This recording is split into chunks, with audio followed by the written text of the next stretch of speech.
This bishop is one of the most powerful holy men in the empire who answers directly to the pope and commands exorcism squads. So why he just lost a tooth to a milk bottle? He got hit by a baby. A literal goddamn sack of shit who can barely hold his own head up just smashed a glowing bottle into this saint's face, hard enough to draw blood. 5 minutes later, his crimson eyes flash. He channels everything he has into a single burst, and a blinding column of pure white light erupts from his tiny body, slamming into the lich with enough force to disintegrate it on the spot. Everyone stares. A newborn baby just solo killed a dark lich. The people watching think it's a miracle. Holy power awakening inside a newborn saint. And the craziest part, this kid was supposed to be dead before he ever opened his eyes, because 5 minutes earlier in the moment this child was born, 2 nannies were assigned to him, except they're not nannies, they're assassins. And the milk they keep forcing into his mouth is holy poison, a venom designed to destroy divine power and quietly kill saint candidates before anyone notices. They're expecting convulsions and a quiet death reported as natural causes. Instead, the baby drinks 1 bottle, then another, 15 bottles of milk. He's not dying. Bros like me, if Makima feeded me directly from source, he's not uncomfortable. The baby raises 1 finger, grins, and demands a stronger one that hits harder, because this baby isn't surviving the poison. He's feeding on it. Every drop is being converted into raw mana inside his body. Instead of killing their target, these idiots just gave him a full power charge. And the reason a newborn can eat lethal poison and ask for seconds is simple. The soul inside that baby is not human. This is Kim Yusok, the immortal skeleton king, the most feared demon king in history. A real nigga who waged a solo war against gods. He started as the lowest thing imaginable, a nameless summoned skeleton on a battlefield. No rank, no power.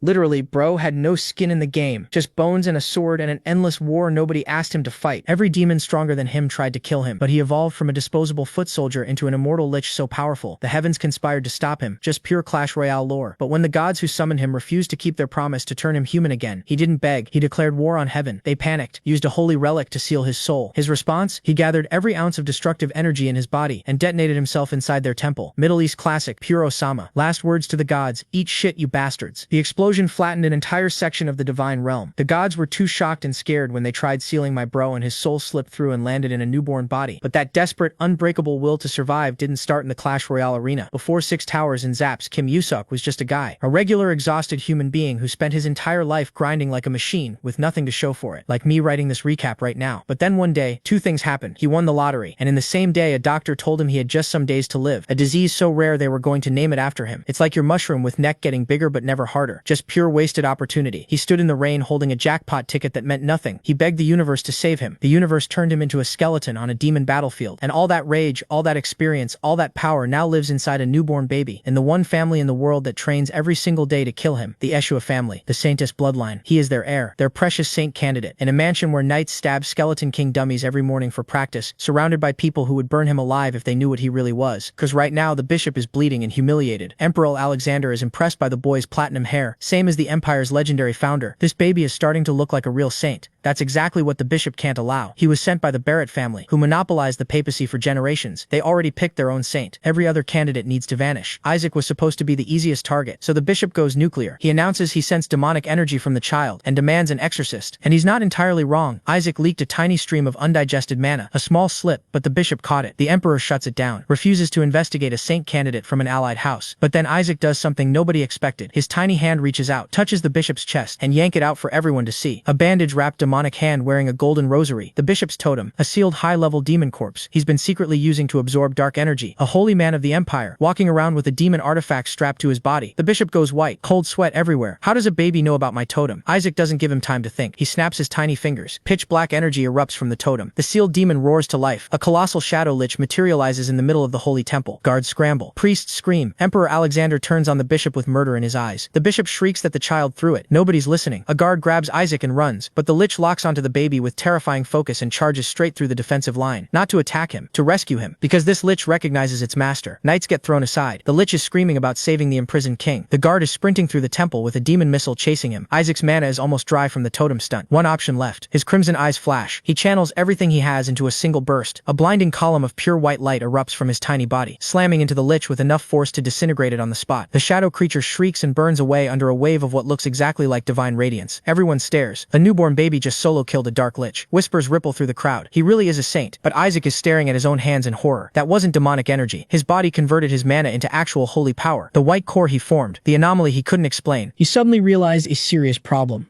I'm out of mana? A horrifying hypothesis flashed. Is this body converting my mana into holy power? While Yusok panicked, the captured bishop shrieked, "Let me go, you fools." He pointed accusingly at the child. That baby is a heretic. How dare you crawl into the holy nation? The bishop begged the emperor, Your Majesty, I will prove it. I will expose him with an exorcism. Emperor Alexander interrupted coldly. Enough, bishop. You dare accuse a saint candidate? His gaze was sharp as a knife. I will not overlook this matter, even if you come from the Holy See. Cornered, the bishop gritted his teeth. If the emperor suspects, they will soon discover the intruder. Kneeling on the floor, he despaired. Even if I die, I must save my family. The bishop's eyes flashed with cruelty. That's why. At least I must kill the Eshua family's saint candidate. A gigantic golden wolf spirit beast roared into existence, charging straight for the emperor and the infant. Emperor Alexander growled, This bastard finally shows his true colors. Does he really think he can kill me with this? Isaac scoffed internally. He prepared to counterattack, but a harsh truth dawned on him. Wait, I have no mana left at all. Suddenly, a stream of icy blue energy tore through the air. The wolf beast roared in pain before being instantly subdued by the mysterious power. An icy voice echoed from the shadows. Who dares lay a hand on a direct descendant of Eshua? Blue robes fluttering, a dignified figure stepped from the mist. The blue faith? The emperor exclaimed. It's the Eshua Knights. The silver-haired man advanced, his aura overwhelming. It was the Eshua family's seventh son, Relai Eshua. Without hesitation, he pointed at the attacker. Execute the bishop immediately. A soldier snatched Isaac from the bishop. The baby struggled. Let me go. Don't touch me with Eshua's filthy hands. Then he froze. Wait, Eshua. Relai took the child, sternly saying, Behave yourself. The Eshua Knights knelt in unison, shouting, Greetings, young master. Relai turned to the child, softening slightly. Apologies for being late, Isaac. He smiled. It's nothing much, but we've brought a small gift for you. A knight gleefully presented a toy. This is a model of the beheaded skeleton king. Isaac was speechless. Other versions followed. The skeleton king burned alive, then crushed by the saintess. So cute, the knight cooed, tearing up as he mistook the baby's stunned horror for joy. He likes it so much, he's crying. How am I going to survive this? Isaac screamed internally. Helpless in the adult's arms, Isaac sighed. How will I survive this crazy family? Then, the name clicked. Wait, Eshua? Memories flooded back. The 45th generation saintess, no Eshua. The 61st, Ox Eshua. All his sworn enemies bore that name. Damn it, did I reincarnate into the saintess family? What kind of karma is this? While Isaac cursed his luck, the cornered bishop yelled, Heretics! Where'd you get that creature? He pointed at Isaac. I will expose its identity. The Eshua family is insane. It will end the Eshua. Relai's sword flashed. A cold, decisive stroke silenced the bishop forever. Relai sheathed his blade, looking down at the corpse. Be grateful for Eshua's mercy that I left your head attached. He kills people just for insults? Isaac thought. He's got guts. A knight quickly covered Isaac's ears. Young master should only hear good things. He began humming a gruesome nursery rhyme to soothe the child. Isaac looked at the skeleton toy. Lunatics. But the blue Eshua family, they really are strong. Meanwhile, Emperor Alexander approached. It seems I owe the boy a debt. He looked directly at Relai. Tell your family head that the imperial palace wishes to raise this child. Relai was stunned. Your Majesty, you jest. Oh? Isaac thought gleefully. Am I being recruited by the imperial palace? The holy nation will target the boy, Alexander explained. Can the current blue faith protect him? The Pope will oppose him because of his hair color. The emperor's expression darkened. Furthermore, the skeleton king seems to be hunting him. Isaac was dumbfounded. What? I'm the skeleton king. Why would I hunt myself? An official interrupted. Your Majesty, the child carries Eshua blood. He must be raised by the Eshua family. Relai took Isaac. Pope or skeleton king? Eshua can handle it. The emperor smirked. Saintess Melissa would be delighted to meet the skeleton king again. Isaac froze. Melissa? Horror dawned on him. She was the craziest, most formidable enemy I ever faced. The ironic truth was a fatal blow. I'm Melissa's direct descendant. Why is my life like this? Saintesses were the god's ultimate weapons, created to destroy him. He had never touched them, killing one only summoned a stronger successor. And now, the worst of them all was his ancestor. Relai smiled, unaware the child in his arms was the enemy his family was sworn to destroy.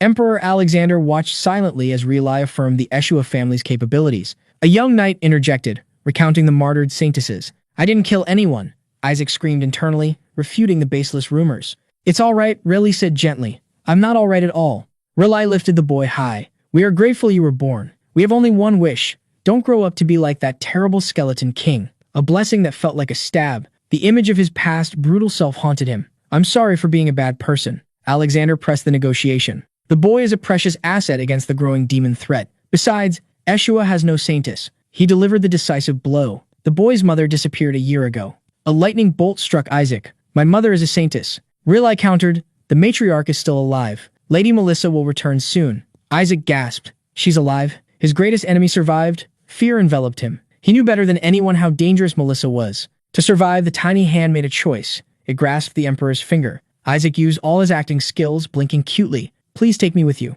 Alexander melted. See? The boy wants the Imperial Palace. He's just clinging to people. Relay insisted. House Eshua creates saintesses. Alexander countered, but you're rookies at raising a saint. He's the first saint. You have no experience either. The argument turned into a childish tug-of-war. The young master will be torn in half, subordinates cried. I want to go to the palace. Isaac panicked. I don't want to die. Then, he felt it. A warm stream of light radiating from the Emperor, the source of life. This is the true path to survival. The Emperor smiled. A wise choice. But a sudden chill rose in Isaac's heart. Elsewhere, a failed bishop knelt. I am innocent. That thing used mana. It's a demonic product. An icy voice echoed. Are you saying the gods bestowed divine power upon a demon? But it was mana. The Holy See calls such words. The mysterious leader's sword flashed. Blood splattered. Blasphemy. The cardinal wiped his blade. No need for a new squad. The Emperor will take the child. We strike at the Imperial Palace. Back in his crib, Isaac shuddered, sensing the threat. I won't survive the palace. He recalled the negotiation from a few days prior. Raleigh had played his trump card against the Emperor. The most precious thing we possess is the skeleton king's body. My body? You have it? Relay extended a hand. Isaac pointed decisively at him. Gaga. Let's go to Eshua. Relay, the iron-willed man, melted. Isaac. In the carriage, Isaac accepted his fate. I gave up the palace, but I need to reclaim my old body. A body strong enough to contend with gods. Why is the Holy See targeting him? A knight asked. Riley revealed the secret. A prophecy states the saint will be adopted as a child of a god. Isaac was dumbfounded. What the hell? If the saint became Pope King of Priests, he would rival the Emperor. The Barrett household, having monopolized the papacy, was threatened. Suddenly, the carriage stopped. Young Master Relay, we have a problem. Guards block the city gate. You will not enter the duchy. Do you not recognize the Eshua emblem? Relay raged. The guard grinned. Darkness surged, and demons materialized. Demons? Isaac gasped. I forbade attacking human territory. A demon general roared. Our king ordered the death of all saints. Under the command of the great skeleton king, Lord Isaac. When did I say that, you bastards? A blue lightning bolt obliterated a demon. You despicable holy knight, the general roared. Relly's eyes were sharp as knives. How dare you speak such nonsense before Eshua of exorcism? Holy light converged on his blade. Eshua will eradicate all evil. He sneered. A cowardly skeleton king, sending subordinates to die. Do not insult Lord Isaac, the horde screamed, for the resurrection. An explosion threw a knight back. He clutched Isaac to his chest. Forgive me. He ran into the forest, placing Isaac within a glowing magic circle. A protective barrier? Isaac touched it. High level. But nothing enters means nothing leaves. He closed his eyes. Unlock magic. Heed my call. Whisper, the observer. A shadowy entity with red eyes materialized. Ah, great lord. Quiet whisper. Long time no see. I thought I'd never see you again. Congratulations on seizing an infant's body. How wicked. Enough. Search for enemies. 88 demons, Whisper reported. But the count is dropping. 51. 31. Relay and his knights were sweeping them. Suddenly, a wave of purple energy annihilated the remaining demons. No enemies left, Whisper reported. Detected. A shadow lich. A colossal shadow appeared, roaring. You who dare touch my king, pay with your lives. What is wrong with this guy? Isaac panicked. My king, my only master. Imprisoned in an inferior child? The lich's loyalty was twisted. Don't look at him with your filthy eyes. Damn it. It recognized me. Relay ordered, prepare for battle. Isaac babbled, trying to order the lich to stand down. Gaga, don't touch my food. The knight misunderstood, sensing the baby's mana. Please be patient, young master. We'll deal with this. The lich, ecstatic at being acknowledged, roared. I will come to your side, my master. It darted past the knights. Relay froze, realizing its target. That worm is heading towards Isaac. The lich screamed at the knights. Filthy holy knights, how dare you imprison my master? Kim Yusak gloated. He had its attention. I can't let my mana reserve be destroyed. He babbled a command. Break it. The lich obeyed immediately. Yes, master. It swung its shadow scythe. With a roar, the magical barrier shattered. The knights screamed in despair as their young master's shield fell. Free. Kim Yusak patted his subordinate, babbling a compliment. Well done.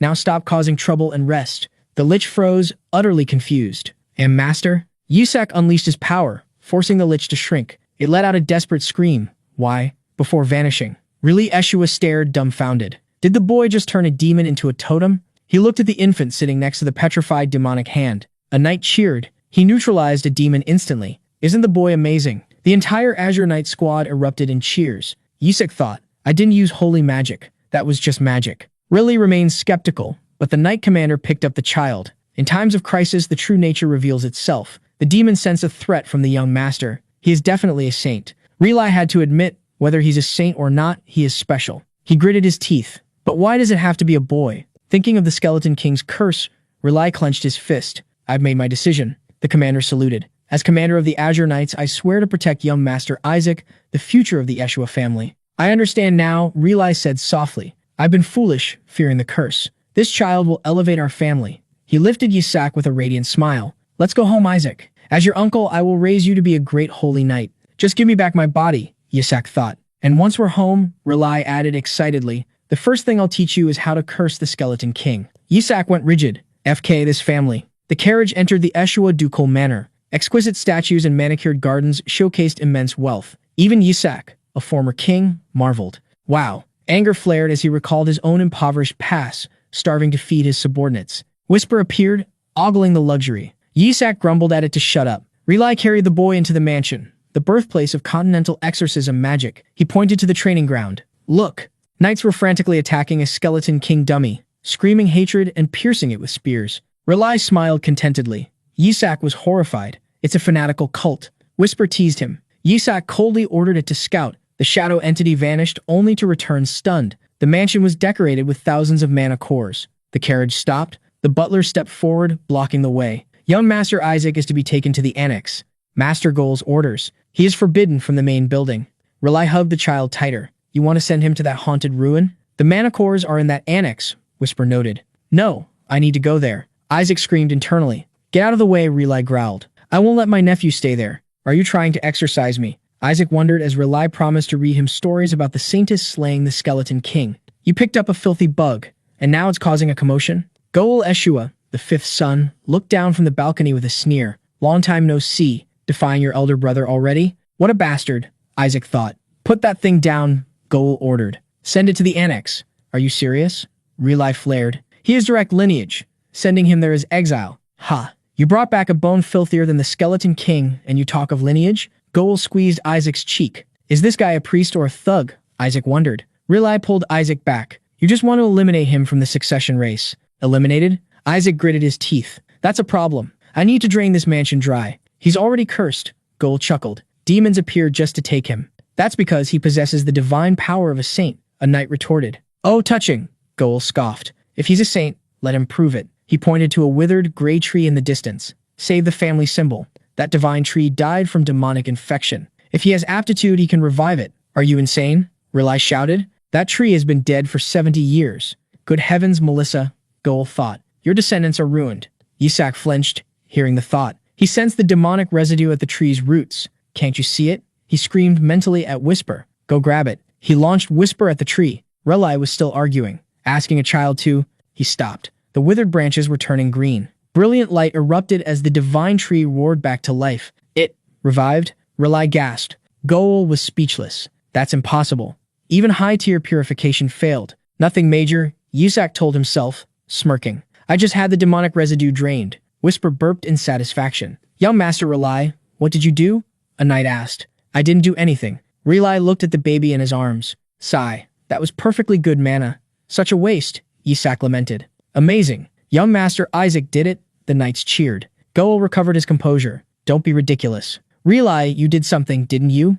You're using the Saintess's power to prop up that trash. What? Relly's rage peaked. This family is collapsing, Yisak analyzed. Goal looks nothing like Melissa, but Relly is a male version of her. Half-brothers? Wait. Goal resembles the Pope. Do you think I don't know you brought him here to be a Saintess candidate? Goal pressed. He's just a half-breed brought in by a deserter. He whispered in Relai's ear. Are you even sure he's of our blood?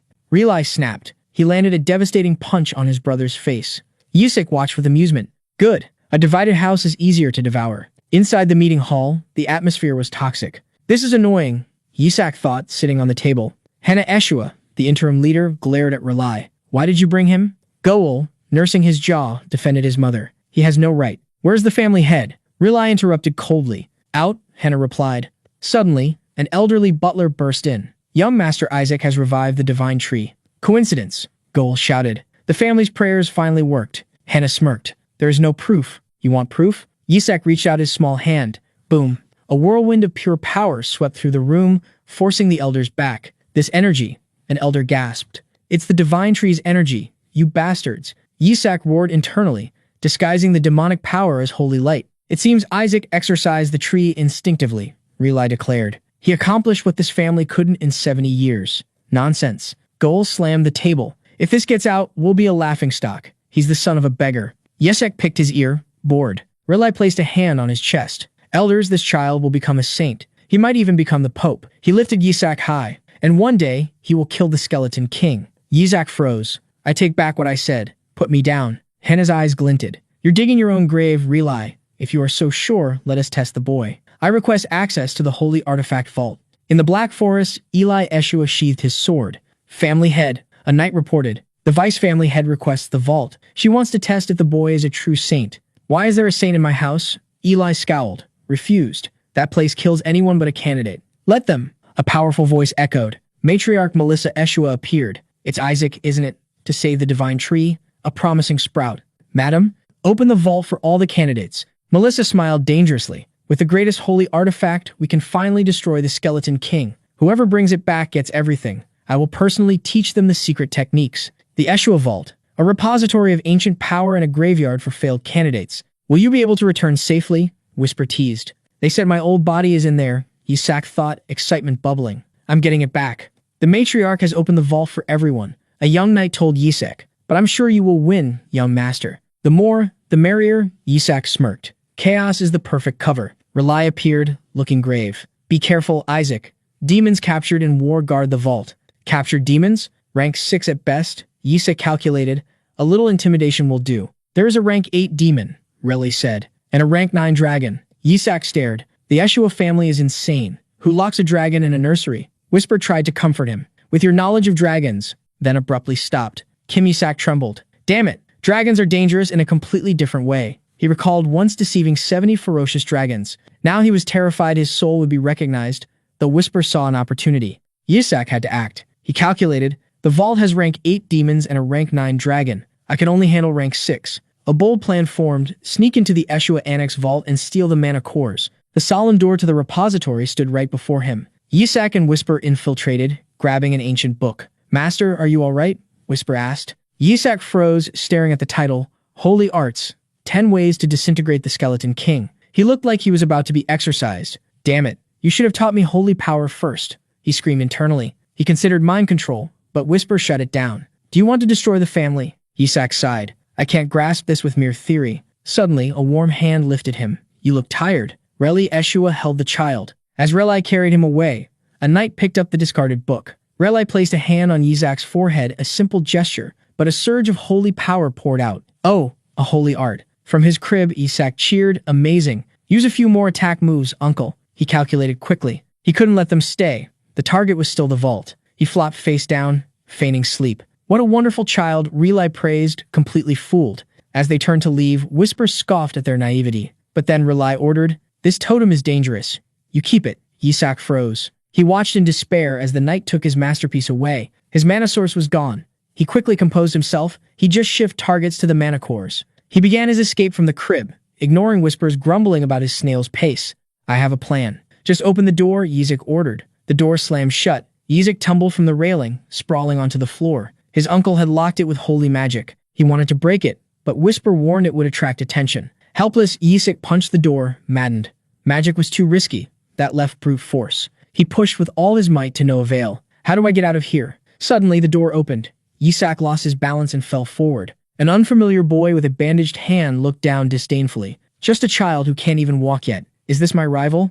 Yisak thought. Whisper growled. How dare he insult my master? Shuri clenched his bandaged hand. There's no way that kid created a totem even a genius like me couldn't make. He recalled Goel Eshua testing Yisak with a holy light orb. Shuri flared with holy power. I will become the saint. You dare steal my position. He yelled as Yisak clung to his leg. A milk bottle tumbled loose. Shuri tripped over it, falling flat on his face. Yisak laughed. I found my ride. Do you know who I am? Shuri yelled. Yisak realized the resemblance. He's the uncle's son. And you were gathering holy power to attack a baby, you bastard. Yisak raised the milk bottle. You deserve a beating. He threw it straight at Shuri. Nice throw, master. Whisper cheered. You arrogant brat, become my ride, Yisak ordered. Humiliated and clutching his head, Shuri erupted with power. "You little brat." He erected a holy light shield to block the incoming bottle. Yisak watched with amusement as Shuri's smug voice echoed in his head. "Surprised? I'm the only one my age who can use level 3 defensive holy magic." Shuri smiled sinisterly. "Don't be surprised yet. Holy light."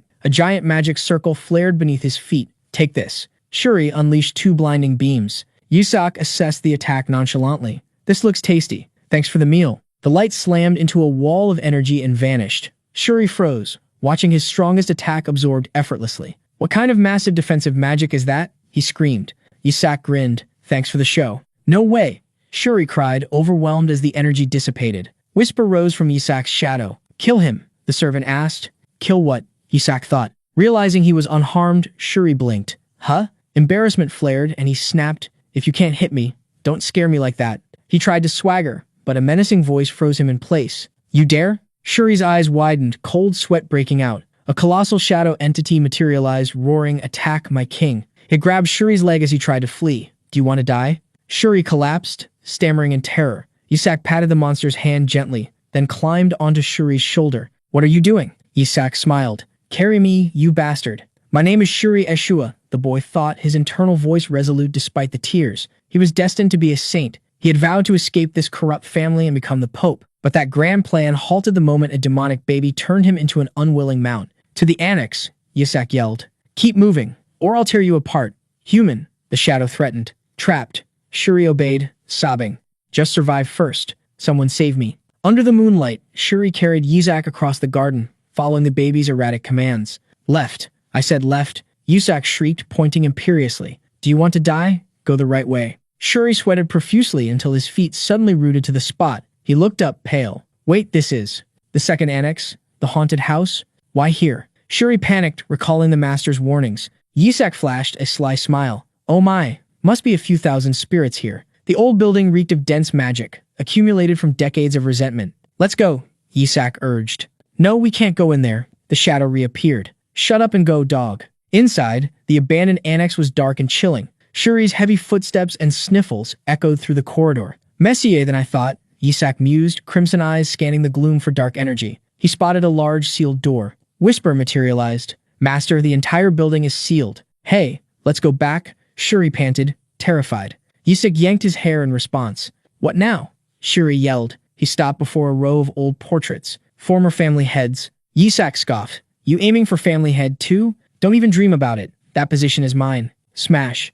Yisak slammed his milk bottle directly into a portrait, shattering the magical barrier. "Ancestral paintings," Shuri wailed as the blast threw him backward. "Then don't put a barrier on the paintings," Yisak thought. "The barrier is broken, master," Whisper confirmed. "I did it," Yisak cheered. Without giving Shuri time to recover, he urged him toward the open passage. "You psycho, don't just break things and run."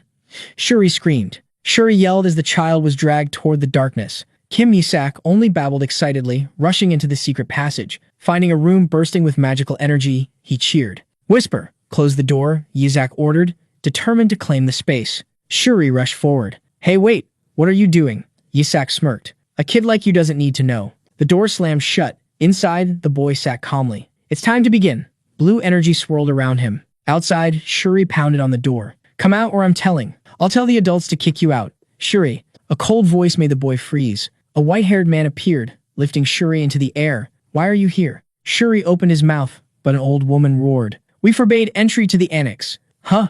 Shuri asked blankly. Witnesses had seen Shuri carrying Isaac here. He stammered a defense, admitting he used holy magic to carry the baby, which only confirmed their suspicions. The white-haired man sighed. "Shuri, you've gone too far." He gripped the boy's shoulder. "Where did you lock Isaac up?" Shuri screamed in denial. He was about to explain that Isaac locked himself in when violent noises erupted from behind the door. The man rushed over. "Isaac, are you in there?" He pressed his ear to the wood. Inside the darkness, the play began. Yisak's mournful sobs echoed pitifully. The door opened and the elderly lady rushed in. "Oh dear, look how scared he is."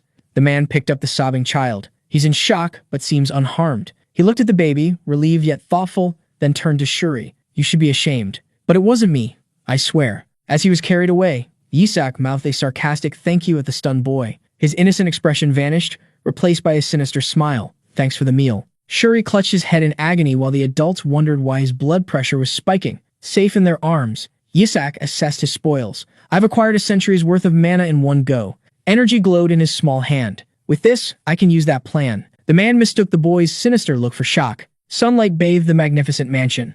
Yisak sat calmly beside a book until Relai's voice rang out. Isaac, I have someone to introduce. Really, Eshua entered with a uniformed woman. This is Ashley. She will take care of you. Eshua's holy knight, Ashley Larch. She knelt before the infant. I shall serve you until my last breath, young Master Isaac. Yisak narrowed his eyes. Did they send someone to monitor me? He babbled to get her attention. Hey, you! Then he threw a tantrum, shouting, I don't need you. Get lost. A terrifying dark aura erupted from the child, freezing both adults. As Ashley panicked, Yisak glared at Relai. Why does this family have so many crazy people? Relai just smiled. And Isaac, this is my gift. He opened a box to reveal a simple ring. Yisak scoffed internally. Had the Eshua family fallen so low, giving cheap jewelry? Oh my, Ashley gasped.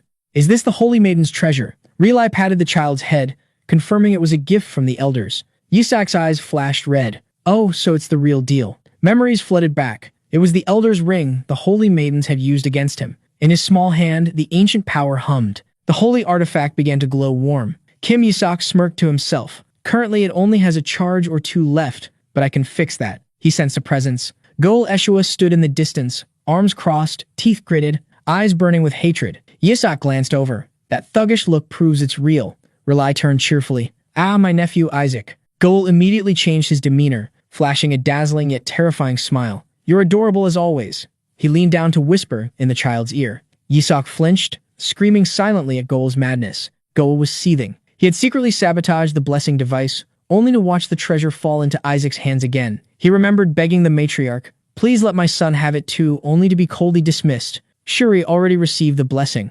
Don't be greedy. Resentful that his plan was ruined by a child, Gol approached Relai. He sneered at Relai's gift, calling it trash, then turned to Yisak with a cunning smile. My dear Isaac, how can you accept such a useless item? Gol opened a box to reveal a magnificent ring. This has received countless blessings from the Holy See. Relai froze, realizing Goel was undermining him. Yisak reached out. Goel grinned triumphantly until a small hand slapped him square across the face. Get lost, Yisak thought. Disgusted by the object reeking of the Pope, Yisak snatched the box and hurled the expensive gift away. It arced high and sank into the fountain while Gol screamed. Relai was stunned that a priceless treasure had been discarded, but Yisak stood tall, full of self-satisfaction. The boy happily held up the simple ring Relai had given him. Overwhelmed, Relai burst into tears of joy, cheering for the nephew who had chosen him. While Relai celebrated, Goel's subordinates frantically fumbled in the cold water. Yisak gloated inwardly he had used magic to make the ring unnaturally heavy. He whispered to his shadow guard, retrieve it tonight. He planned to sell the filthy thing for a profit. Later, in his office, Gol raged. He collapsed onto his desk, screaming about the lost asset, then forced a sneer. Fine, he can't use the Elder's ring properly anyway. A knight had reported the item required the divine power of 20 people to activate. Goel calculated sinisterly. Let's see. Probably only 10 people will come to his first birthday. The next day, the Eshua mansion was chaos. Carriages and crowds flooded in. Ashley Larch reported, It's incredible, young master. 148 saint candidates and 4,000 nobles. She listed dukes and even the emperor, but Yisak looked annoyed. Are the gods so lazy they're scattering saints everywhere? Relly was equally astonished. I thought everyone would consider this a trap and stay away. No way they think that, my friend. Count Simon Regis, head of a merchant guild, appeared with a laugh. Every family in the empire is buzzing. They heard the weaklings of the Eshua family were attending, so they knew it couldn't be a trap. Simon continued, besides, the lady of the Eshua family offered a prize. How could they not come? Yisak looked up curiously, wondering about the prize. Relai suspected that even the Simon sneered at the arrogant Barrett family. Riley tried to hush him, but Simon boisterously announced his son was also a saint candidate. Watch your mouth, Riley whispered, gripping the doorknob. Simon kept prattling behind him. It seems ancient proverbs are never wrong. The voice stopped them. Cardinal Barrett? Riley gasped. The cardinal smiled sinisterly. The weakling Eshua is holding a birthday to salvage dignity, he thought.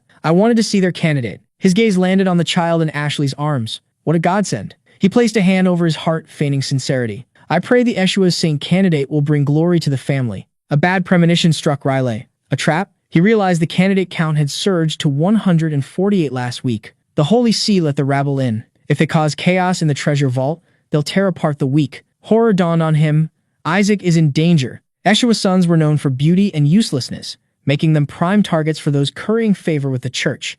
A shadow order had been given. Play with the Eshua brat. Mix holy poison into his water. Make him a laughingstock. But Kim Yusuk gulped down the poisoned water, looking satisfied. Wow, this stuff is amazing. The other candidates stared. How many bottles is that? Kim Yusuk inwardly rejoiced. Bring more. This little bit won't kill me. He hurled the empty bottle at Shuri Yeshua. Panic set in among the conspirators. He should have diarrhea? Wrong bottle? Shuri covered his face in shame. Why does he keep drinking it? Desperate to save face, he kicked the bottle from Kim Yusuk's hand. Stop drinking. Are you possessed? Kim Yusuk offered a clean bottle. Shuri slapped it away, unaware the boy was thinking. No poison in that one. The child clung to Shuri's leg, wailing for the toxic water. Mine was holy poison. A blond boy confessed frantically. Give it to me. Kim Yusuk roared. His eyes flashed as he floated into the air, dark energy surging. Has he reached the realm of self-detoxification? The children whispered in astonishment. Shuri was bewildered. Suddenly, a white-haired youth appeared. Kina Barrett? Why is he here? Shuri exclaimed, while Kim Yusuk calmly downed the fresh poison, thinking, damn, so he's going to win? The room buzzed. Why was the pontiff's house here? Despite Kina's hair color, everyone recalled the messy brown hair of previous pontiffs. Kina sneered. It's not strange. The Saintess's treasure vault is the property of the pontiff's house, so I'm here to take what's rightfully mine. Kina turned and walked away, leaving the crowd stunned. Kim merely smiled. Indeed, he is from the pontiff's house. Suddenly, brilliant golden holy power erupted from Kina, a strength surpassing even bishops. I guess that's why he's Saint Candidate Zero, Kim muttered, disgusted by the showmanship. Kina spun back, scolding the crowd. You people are truly substandard. What do you gain by terrorizing a small child? He stepped forward, reasoning that no child could possibly control toxin immunity. Kneeling before Kim, Kina thought, they must be genetically stupid throughout the whole family. He forced a kind smile, summoning his power. Poor child, it's all right. I will heal you. While the other candidates whispered about Kina's strength, Kim observed indifferently. Oh, look at this. Kina smugly enveloped the boy in light. He's clever, but suddenly, Kim blew a single puff of air directly into Kina's face. The golden holy power vanished instantly. It's gone? Kina stared in shock at the grinning child. The boy had broken his holy power. A terrifying thought flashed through Kina's mind. Could he be stronger than me? Shuri Eshua rushed to Kim's side. Kina roared in anger, offended that an Eshua dared shield his target. Kim remained defiant, clutching a bottle, eyes full of challenge. How dare you look at me like that? Kina grabbed Shuri's collar, lifting him off the ground to everyone's astonishment. You think you can protect him? Kina scoffed. If it weren't for me, you would have been hit in the head with that bottle. He let go, feigning benevolence. It's all right. He was just startled. He is, after all, just a child. Kina turned his back, waving sarcastically. Well, good luck, you Eshua kids. Anyway, the greatest treasure is mine. The Eshua family will never get their hands on the Skeleton King's remains. Shuri frowned at the unpleasant retreating figure, then grabbed Kim, yelling desperately. Why are you doing this? The Elderess said whoever brings back the Skeleton King's body will receive a special ultimate skill. The words twisted like a knife in Kim's mind. Shuri collapsed, muttering a girl's name, while Kim gnashed his teeth in rage. What are you people doing with my body? Later, while the other candidates whispered about the recent chaos, Kim sat alone, calculating. I spent hundreds of years cultivating mana. Reclaiming rank 10 is a trivial matter. He frowned. But how can I sneak out when all these kids are watching? His crimson eyes flashed with resolve. Forget it. I'll take down anyone who gets in my way. Everyone, gather around, an elder announced. We will depart soon, so listen carefully to the history. Lecture again? How boring. Kim quietly crawled away. Huh? Hey you, Shuri yelled. Where do you think you're going? A loud boom rang out, startling Shuri. He pointed, panicking. Elder, Isaac, he. Kim had shot off like lightning, exhilarated. Time to try out the new holy art. Not there, Isaac. The elder screamed in horror. That area is forbidden. If you go that way, the traps will activate. Kim didn't stop. Stop that bastard, the elder roared, chasing in vain as the children scattered in chaos. Meanwhile, in the ballroom of the Eshua mansion, a woman worried aloud. I hope young master is all right. Beside her, the silver-haired man maintained a cold expression. A magic orb flared to life. We have connected to the treasure vault, the narrator announced. I will provide commentary through the summoned beast following the third-place child. The silver-haired man perked up. The door to the first room has opened. Currently in third place is Eamon Aegis. That's my son. A father cheered. In second place is Shuri Eshua. Shuri's father blinked, then shouted, I'm proud of you, son. The commentator looked closer at the projection. The announcer stared at the results in confusion, and in first place. It's Isaac, he said. The silver-haired man and the woman beside him froze. Isaac Eshua, the voice echoed. The boy rushed forward like a whirlwind, triumphant. Please, Isaac, you can't go there, the elder screamed. Too late. The boy's foot triggered a trap. Elder. Shuri Eshua shouted as energy struck the old man. Chaos erupted, children's screams filling the air. Shuri roared at the instigator. You lunatic. Why did you go in there? You're messing everything up. Passing the trial was hard enough without dodging anti-intrusion traps too. Ignoring him, Kim Yesak thought, this must be the entrance to Chapter 2. He triggered another layer of traps. Well done, Master, the shadow entity whispered. Thanks to the mana core you absorbed, I've leveled up. Good. Now I can exploit you even more, Yesak thought. Now go catch him. The shadow rushed off. In the crowd, a boy muttered, I didn't expect it to be this hard, so this is why the Saintesses are so strong. His friend looked bewildered. Suddenly, Shuri was lifted into the air.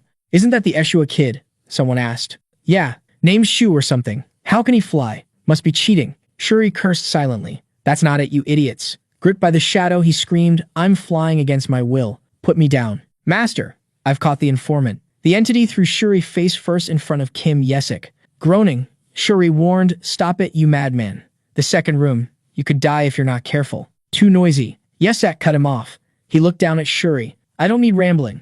Just explain the second room. Shuri gasped. When entering the second room, absolutely do not attack. What kind of nonsense is that? It's the only way to pass. Just wait 3 minutes until they disappear. Someone already died in there. A test of patience? How cliché, Yesak thought. He crawled away, replying in a childish voice, all right. Sounds easy as pie. Just don't attack, right? Waiting 3 minutes is nothing, he muttered confidently. His small hand touched the gate. Welcome to the Chamber of Silence. Inside, glowing words appeared. Patience is a virtue. Maintain your silence. Yesak sat, listening to the proclamation. Patience will lead you to the light. While others rushed forward, Kina Barrett and his group hung back. Will we be okay? A boy asked nervously. We're at the very back. Kina smirked. No need to face danger first. Let the sacrificial lambs go ahead. Those who rush ahead will get stuck at the entrance anyway, another added. Kina pointed. Look! A dazzling light erupted, startling a blue black-haired boy. The trial has begun, Kina said. Yellow light exploded, signaling the first trap. Do not let yourself be swayed, the voice echoed. Kim Yesak and another candidate exchanged fearful looks. A blonde entity appeared, spreading his arms. Patience will lead you to the light. You bastard! A candidate roared, charging the entity. He destroyed it instantly, but his body turned to dust amidst horrified screams. Another boy collapsed, cursing. Damn it. Giant bloody tentacles burst from the ground. You fool! Someone screamed. Yesak grimaced. How can I hold back when they show off the gods' ugly faces? You have failed, the system voice echoed coldly. Those who cannot be patient. Yesak clenched his fist, deciding to break the rules. We'll face the wrath of divine punishment. The golem's supervisor roared. We're screwed. A boy trembled. We're dead. As Kim Yesak gathered magic power, violent red energy surged. Lightning erupted around him, striking the giant gatekeeper. The brown-haired boy gasped. What was that? The bolt pierced the stone golem's core. Kim Yesak frowned. Why him again? To the crowd's astonishment, the supervisor collapsed into rubble. Yesak scoffed. Rank 8? Are you kidding me? He was certain. This golem was made by his subordinates, the 14 demon generals. Is it operating under the Eshua family, or is it here because of me? Yesak crawled away, ignoring the boy calling, Hey, where are you going? Didn't expect those Eshua brats to be so useful. Foliage parted. A group appeared, led by Nigel Seffet. See? I told you an Eshua brat would know the way. Nigel sneered. Thanks for handling the gatekeeper. Now beat it. We're taking the second room. Yesak assessed them coldly. Still so many survivors.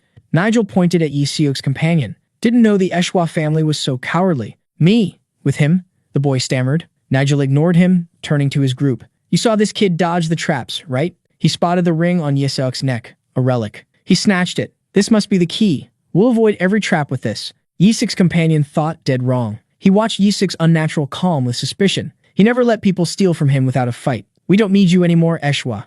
Back off, Nigel ordered. He smiled sinisterly. The Skeleton King's corpse belongs to the Seffet family. I will claim it. He charged. One step later, blinding light erupted from the ground. A sea of fire engulfed the vanguard. Screams tore the air. The brown-haired boy froze. Isaac, that brat. Through the flames, Yeseok smiled. He lured them. The fire died into ash and smoke. Yeseok hoisted his companion onto his shoulder and stepped over the bodies to enter the second room. He looked back at the charred remains. Thanks for the sacrifice, kid. Yeseok frowned.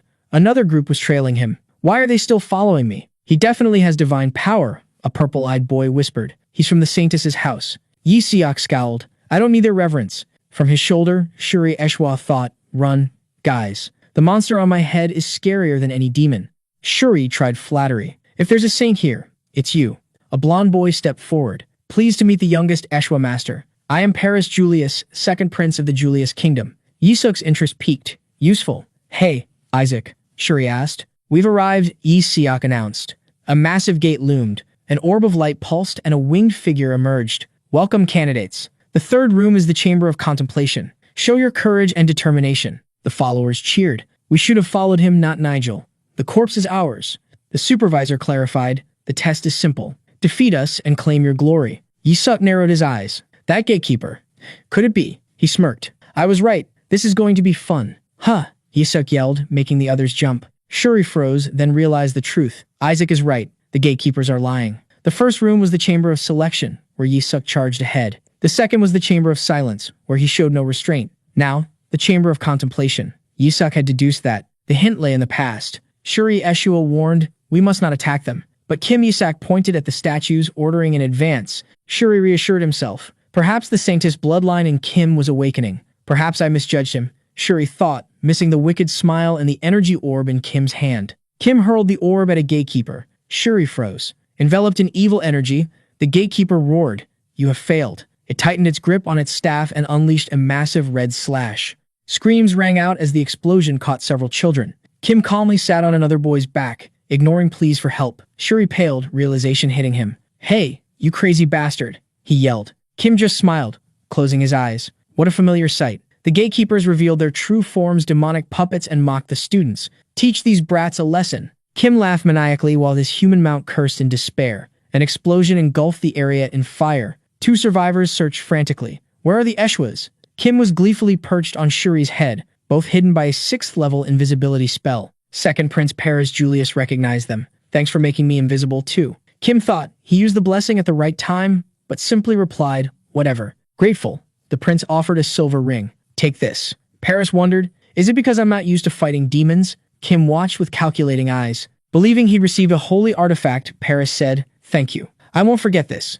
The ring glowed gold, then brutally drained his divine power. Paris screamed in agony. Kim laughed, delighted to have found the best prey. His subordinate flattered, of course, master. Shuri looked up at the monster on his back in horror. Uncle, where did you find that? Elsewhere, a candidate shouted, who can use defensive holy magic? A young man stepped up, conjuring a light sphere. Get behind me. The supervisor, now a demon with a giant scythe, roared, accept your punishment. Attack, another ordered. The young man unleashed a stream of holy light. Take this. The attack was neutralized, throwing him back and shocking his team. As he lay motionless, his friend cried, hey, what's going on? Above, the ring floated with an eerie red glow. The supervisor sent a candidate flying. Suddenly, the skeletal puppet paused, tilting its head. Where did all the trick kids go? The shadow subordinate reported, we've absorbed the holy power here. Moving to the other side, Kim watched the chaos. Don't feel bad, weaklings. That doll stops when you fall. Better I take the power than you hurt yourselves. Master, almost done. The shadow paused as a golden sphere materialized. What is that? A dazzling pillar of light erupted, blasting the shadow creatures away. Through the smoke, a figure appeared. Found it, Kim whispered. A white-haired, golden-eyed boy wreathed in holy fire declared, Isaac Eshua. Kina Barrett stepped forward. I wondered where you went. Nigel Siffett stared, sweating. I knew he was a genius, but this. Giant wings of holy light unfurled from Isaac's back. To summon a holy spirit. At this age, it's absurd, Nigel screamed. Kina Barrett faced Kim Yisak, who had returned to his original form. Surprising that someone could defeat a demon, Kina sneered. Or did you lure the children into a trap again, just like the first room? Kim Yisak smiled cunningly. The children cried out, no. That baby did everything for us. A candidate insisted. He even showed us the way. Are these fools suffering from Stockholm Syndrome? Kim Yisak thought. Kina scoffed. Saved? Aren't you ashamed to call yourselves saint candidates? What right do you have? A black-haired boy snapped. You just hid in the back. Isaac deserves to be a saint more than you. The group rallied around Kim Yisak. That's right. Shuri Eshua realized the truth in desperation. No, everyone. This demonic child is draining you. But nearby, other survivors whispered, if not for them, we'd be in big trouble. Suddenly, they looked up in terror. A massive fireball descended, shaking the ground violently. The survivors gathered before a large gate. That's the entrance to the third room, isn't it? The fireball boomed. Congratulations on completing the second room. I am the final guardian of the treasure vault. Choose. You will take the treasure here and end the trial. A boy opened his mouth, but the guardian cut him off. Or face the challenge to enter the third room? Answer carefully. Kina Barrett remained calm. If you overcome the challenge, the Guardian continued, you will find the treasure of the third room. However, if you fail, you will die. The candidates froze in horror. Only Kim Yisak remained unmoved. Master, the mana from this voice, his shadow spirit whispered. Yes, it's a dragon, Yisak noted sharply. The threat is real. I will still go, a candidate shouted. If I get the treasure, I can become a saint. Me too, the others echoed. I'll go to the third room, then face the trial. An invisible force pushed them forward as blinding light enveloped the group. When the light faded, a boy grimaced, dizzy. Kim Yisak chuckled. The final trial is simple, the Guardian announced. A colossal stone statue appeared. Worship the Lord. Another statue? A candidate cried. It's the cardinal. Only those who show reverence may enter, the voice intoned. The candidates whispered. Just kneel and pray. Too simple. But Kim Yisak gritted his teeth. What kind of nonsense is this? Memories of his archenemy flooded back. You want me to kneel before this bastard? It's just prayer, another boy said. He knelt and clasped his hands. Your servant worships you, my lord. You have learned well, the statue replied. You may pass. The boy jumped up, stirring hopeful murmurs. Isaac? Shuri froze, feeling a chilling killing intent from the boy on his shoulder. Guys, you need to pray. Kim Yisak kicked Shuri in the stomach. As Shuri stumbled, Yisak clung to his leg, dragging himself forward defiantly. Meanwhile, Kina Barrett approached the statue. Watch closely. He knelt with perfect posture, radiating holy light. This is the proper way to worship. The others cheered. Me too. A boy clasped his hands, trembling. You are worthy of all glory. Suddenly, an invisible pressure crushed him down. No, let me do it. Others cried, frantically clasping their hands before the statue. The stone statue seemed to react. Someone called out to Kim Yisak. Hey kid, why aren't you kneeling? Yisak scoffed internally. Only a fool would kneel. Whispers rippled through the room. Why is he doing that? Is something wrong with his faith? Shuri Eshua's voice hissed in Yisak's mind. Hey, you bastard, pray now. Don't defile our family. Kina Barrett smirked, calculating. This will be recorded. Does he want to be disqualified? No matter how talented, without faith, he's finished. One less rival. Yisak glared at the statue. So what, you bastard? I'd rather die than kneel before this thing. The statue remained silent, radiating terrifying pressure. Yisak trembled but didn't back down. Then just kill me. Dark energy erupted from the stone, engulfing the space. A shadow within roared, those who disrespect me shall die. Damn it, just do it, Yisak yelled. Stupid statue, I'll destroy you. His shadowy subordinate materialized, frantic. Master, it's too dangerous. Yisak crushed the shadow in a blaze of fury. Die. Suddenly, brilliant light pierced the darkness. A solemn voice echoed, excellent. Yisak froze, staring at the charred remains in his hand. You have passed, young candidate. Kina Barrett gaped. Wait, what? You said we needed to show reverence. He pointed accusingly at the child. How can he pass without praying? It's absurd. That child, the statue replied, is the only one who showed true faith in God. Yisak stood in bewildered silence. Don't you understand? The statue asked. You did not kneel before God, but a statue. Does your faith command you to bow before idols? The candidates froze. A statue, one muttered, an idol. Panic spread as they realized the doctrinal trap. Look at that child, the statue declared. Even facing death, he did not lose his faith. Faith. Yisak mumbled, then puffed out his chest. Shut up. Kina gritted his teeth. Unacceptable. He's just a baby. You can't prove his refusal was faith. Yisak crossed his arms, nodding in agreement with his accuser. Kina delivered his final blow. And if he has so much faith, where is his holy mark? Yisak flinched. Huh! The room stirred. A saint candidate without a mark? Yisak smiled smugly, enjoying the show. He's the only one without it, Kina pressed. Give up. A saint candidate without a holy mark, the statue echoed. That is because he is a child. A small child does not need to possess it yet. The excuse stunned everyone, even Yisak.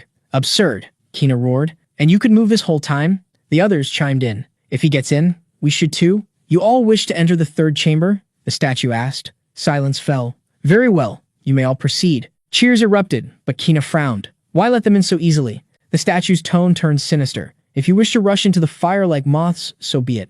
Evil magic surged. The gate behind the statue ground open, revealing a dark abyss. The candidates froze, horrified. The magical pressure hit them, squeezing the breath from Kina and the others. Can you feel it? The statue roared. The magic from the Skeleton King's body. Candidates collapsed, crushed by the weight. What kind of magic was this? In contrast, Kim Yisak grinned. His brooch hummed, absorbing the energy. He laughed, recognizing the familiar power. That's right. My body. The Skeleton King's body is right there. He fixed his gaze on the dark gate. I never thought I'd see it again, he mused, after I self-destructed in the divine realm. Suddenly, mana poured out and panic washed over the boy's face. A white-haired candidate pointed at Kim Yisak. Look at this child proving his faith. Look at that brave, warrior-like face.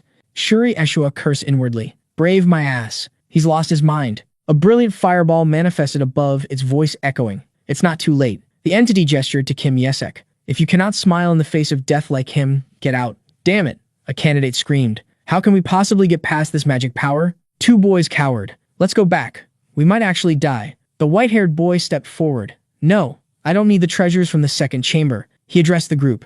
All of us will proceed into the third chamber. He looked directly at the fireball and activate all the traps within it. Shuri was speechless. This crazy bastard. The fire entity seemed amused. Oh, is that truly what you desire? The white-haired boy smiled shrewdly. Even the genius Saintess Melissa couldn't bring back the Skeleton King's corpse. You must be the safety measure she left behind. The Saintess would never let children die. His gaze hardened. I don't want others to say I chose the easy path. He smirked. Therefore, set the third chamber to its inherent difficulty. In the corner, another boy watched. He's also got a few screws loose. The gatekeeper declared, if that is your wish, I shall heed it. In fact, this will make it easier to find the true saint. The white-haired boy smiled smugly while another candidate screamed, you should have gone alone. Why drag all of us into this? A colossal leg descended through the thick mist.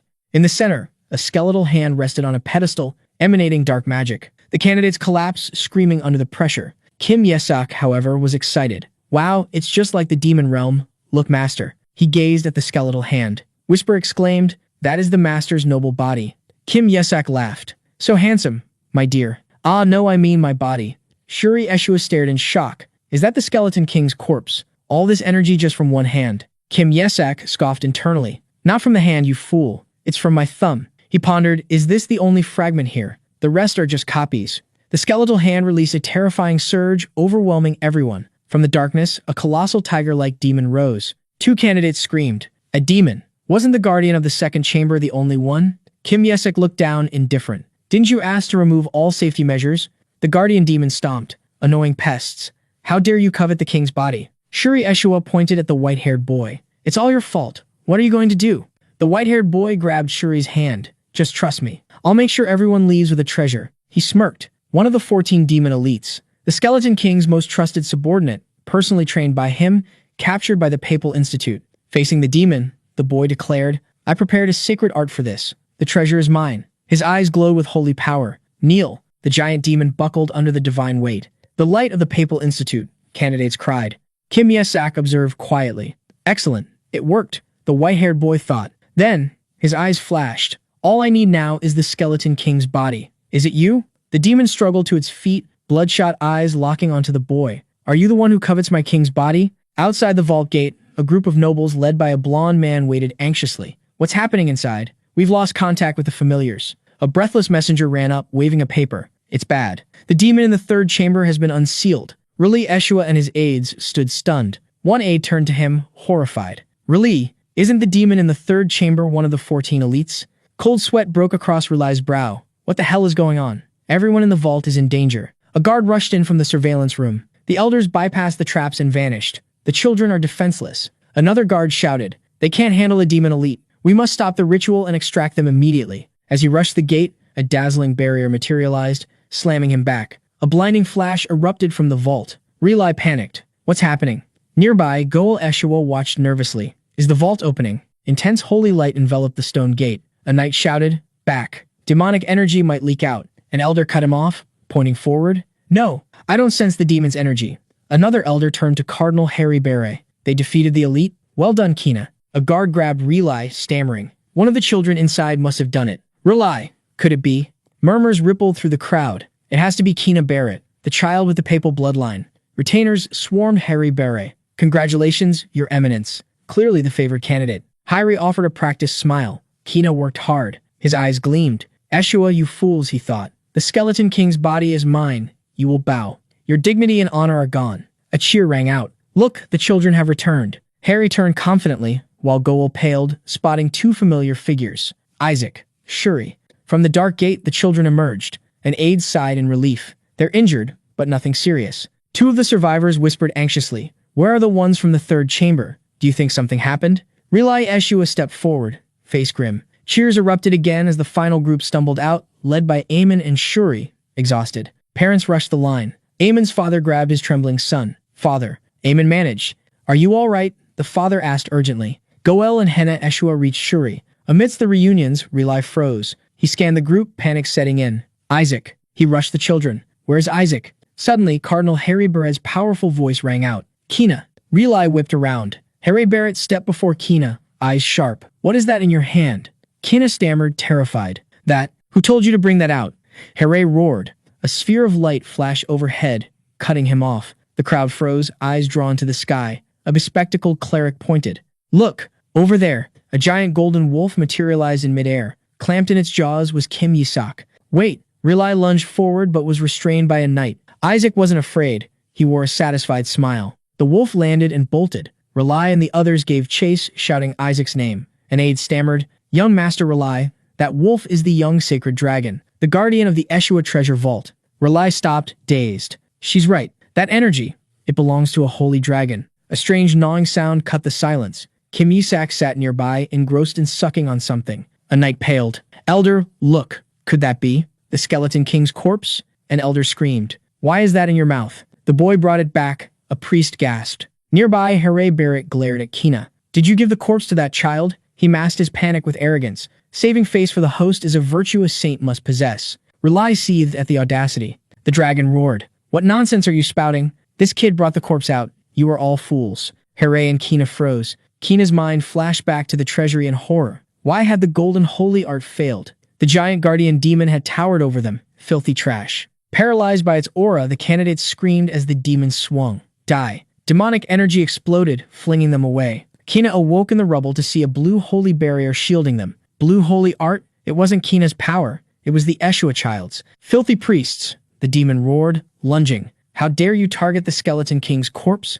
A fist blazing with blue fire blocked the punch. Isaac stood firm. You bastard. Isaac roared, energy exploding around him. Don't you recognize your master? Back in the present, the crowd buzzed. Relai stepped forward. 14 elite demons are too much for children.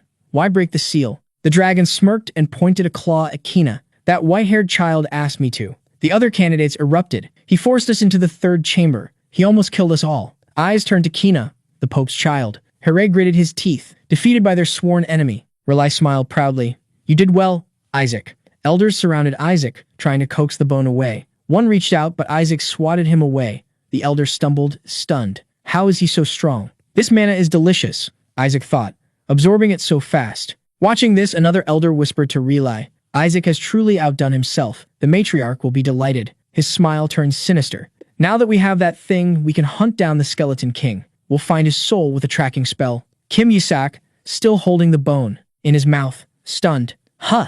Horror dawned on the boy. So this is why they wanted my body out so badly. A group of elders reached out, faces beaming. Give it here, Isaac. As hands clawed toward him, Kim Yisak screamed internally. They've all gone mad. The lead elder declared he would settle the 150-year-old grudge, but Kim Yisak swallowed the bone right before his eyes. Burp. The elders froze. Kim Yisak clutched his stomach, grimacing at the elder's trembling finger. The young holy dragon seized the chance, grabbing its master and soaring into the sky, leaving the madmen behind. In a solemn, silent hall, a masked elder asked, Have you found it? I don't think it's here, came the disappointed reply. As the mages slumped in defeat, Kim Yisak watched calmly. Keep searching all day, he thought. You won't find it. His thoughts drifted back to the treasury. The skeleton kings were roaring. Don't you recognize your master? The giant guardian demon screaming under the overwhelming power, then freezing in shock. This mana. Master, I thought this world would end when you died, but I knew you would return. Subdued, it vowed, I must serve my master. As the memory faded, Kina Byright screamed furiously. Damn it, you should have stayed to talk. I still have so many questions. They say the papal palace captured them, Yisak mused. I should look into this later. Drinking from his bottle, the baby suddenly froze. Please poop, Isaac, Reli Eshua yelled. The shadow entity beside the baby burst out laughing. Ignoring the sinister cackling, Relai shouted, Bring more laxatives. Stronger ones. Kim Yisak gritted his teeth, vowing to destroy this family.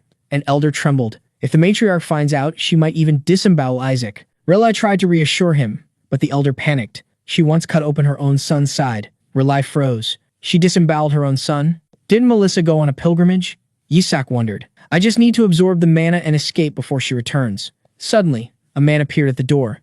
Relai, come with me. The matriarch is calling for you. Relai spun around. Mother's back already? She's never returned so quickly. Yisak gnashed his teeth. Damn it, is it because of me? He clutched his stomach, feeling the unabsorbed energy. Too dangerous. Given Melissa's personality, she'll definitely cut me open. Oh, my God. An astonished voice rang out before a mountain of sparkling gifts. These are all for Isaac? The elder pointed, bewildered.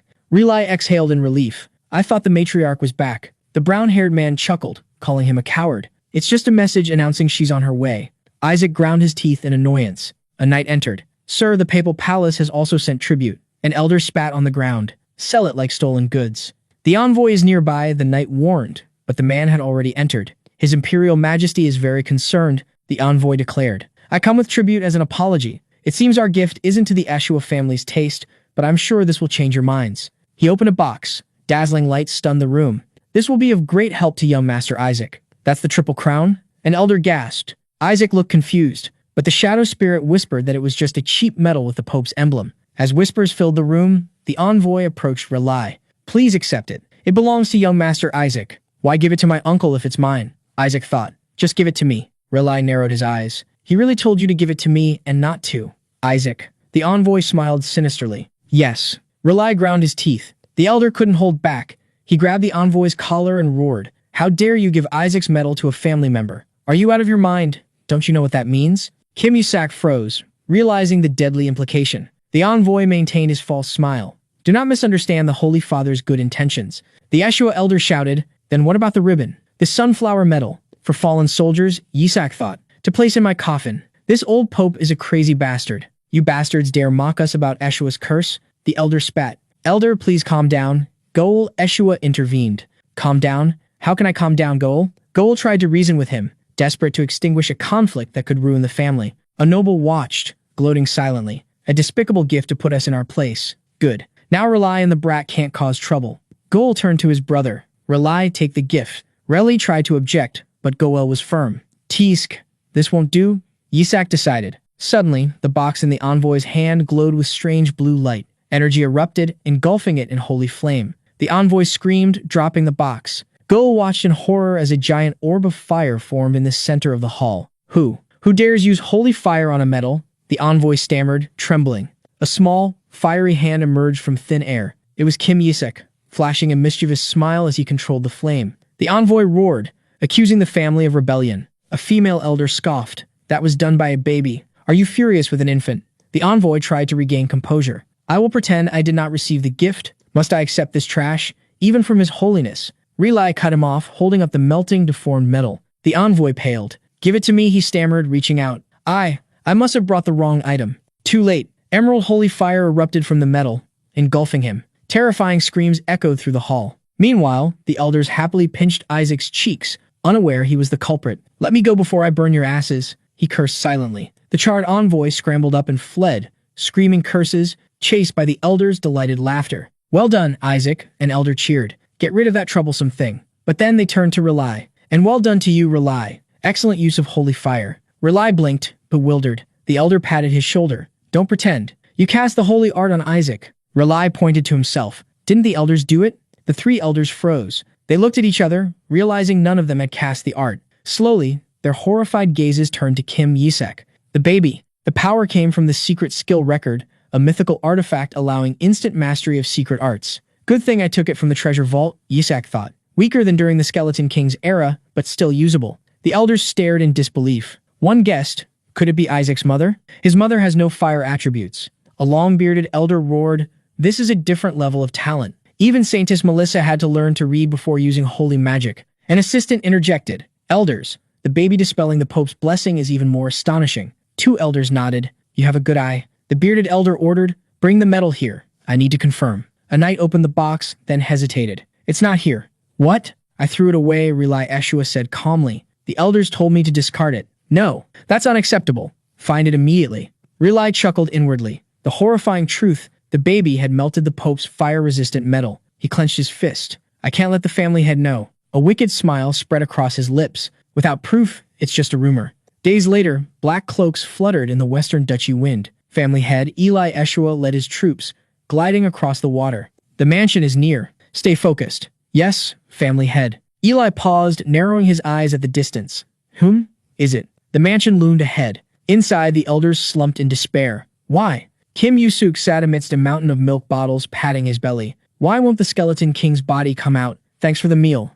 though. Hundreds of bottles of laxatives and sylvan fruits had only produced a contented burp. He smirked. Increasing affinity with divine beasts is good. I'll need them to crush the gods and the Pope. Suddenly, a giant energy tail swept past. I'm sure the Eshua family has a divine beast. Kim Yisuk flinched. The guardian beast, Taran Bloom, manifested in a stream of holy light. The baby broke into a cold sweat. Wait, maybe we should go to the party first? Eli Eshua burst in. Family head, a knight shouted. The elders and Relai bowed. Kim Yisuk watched. So this is the family head?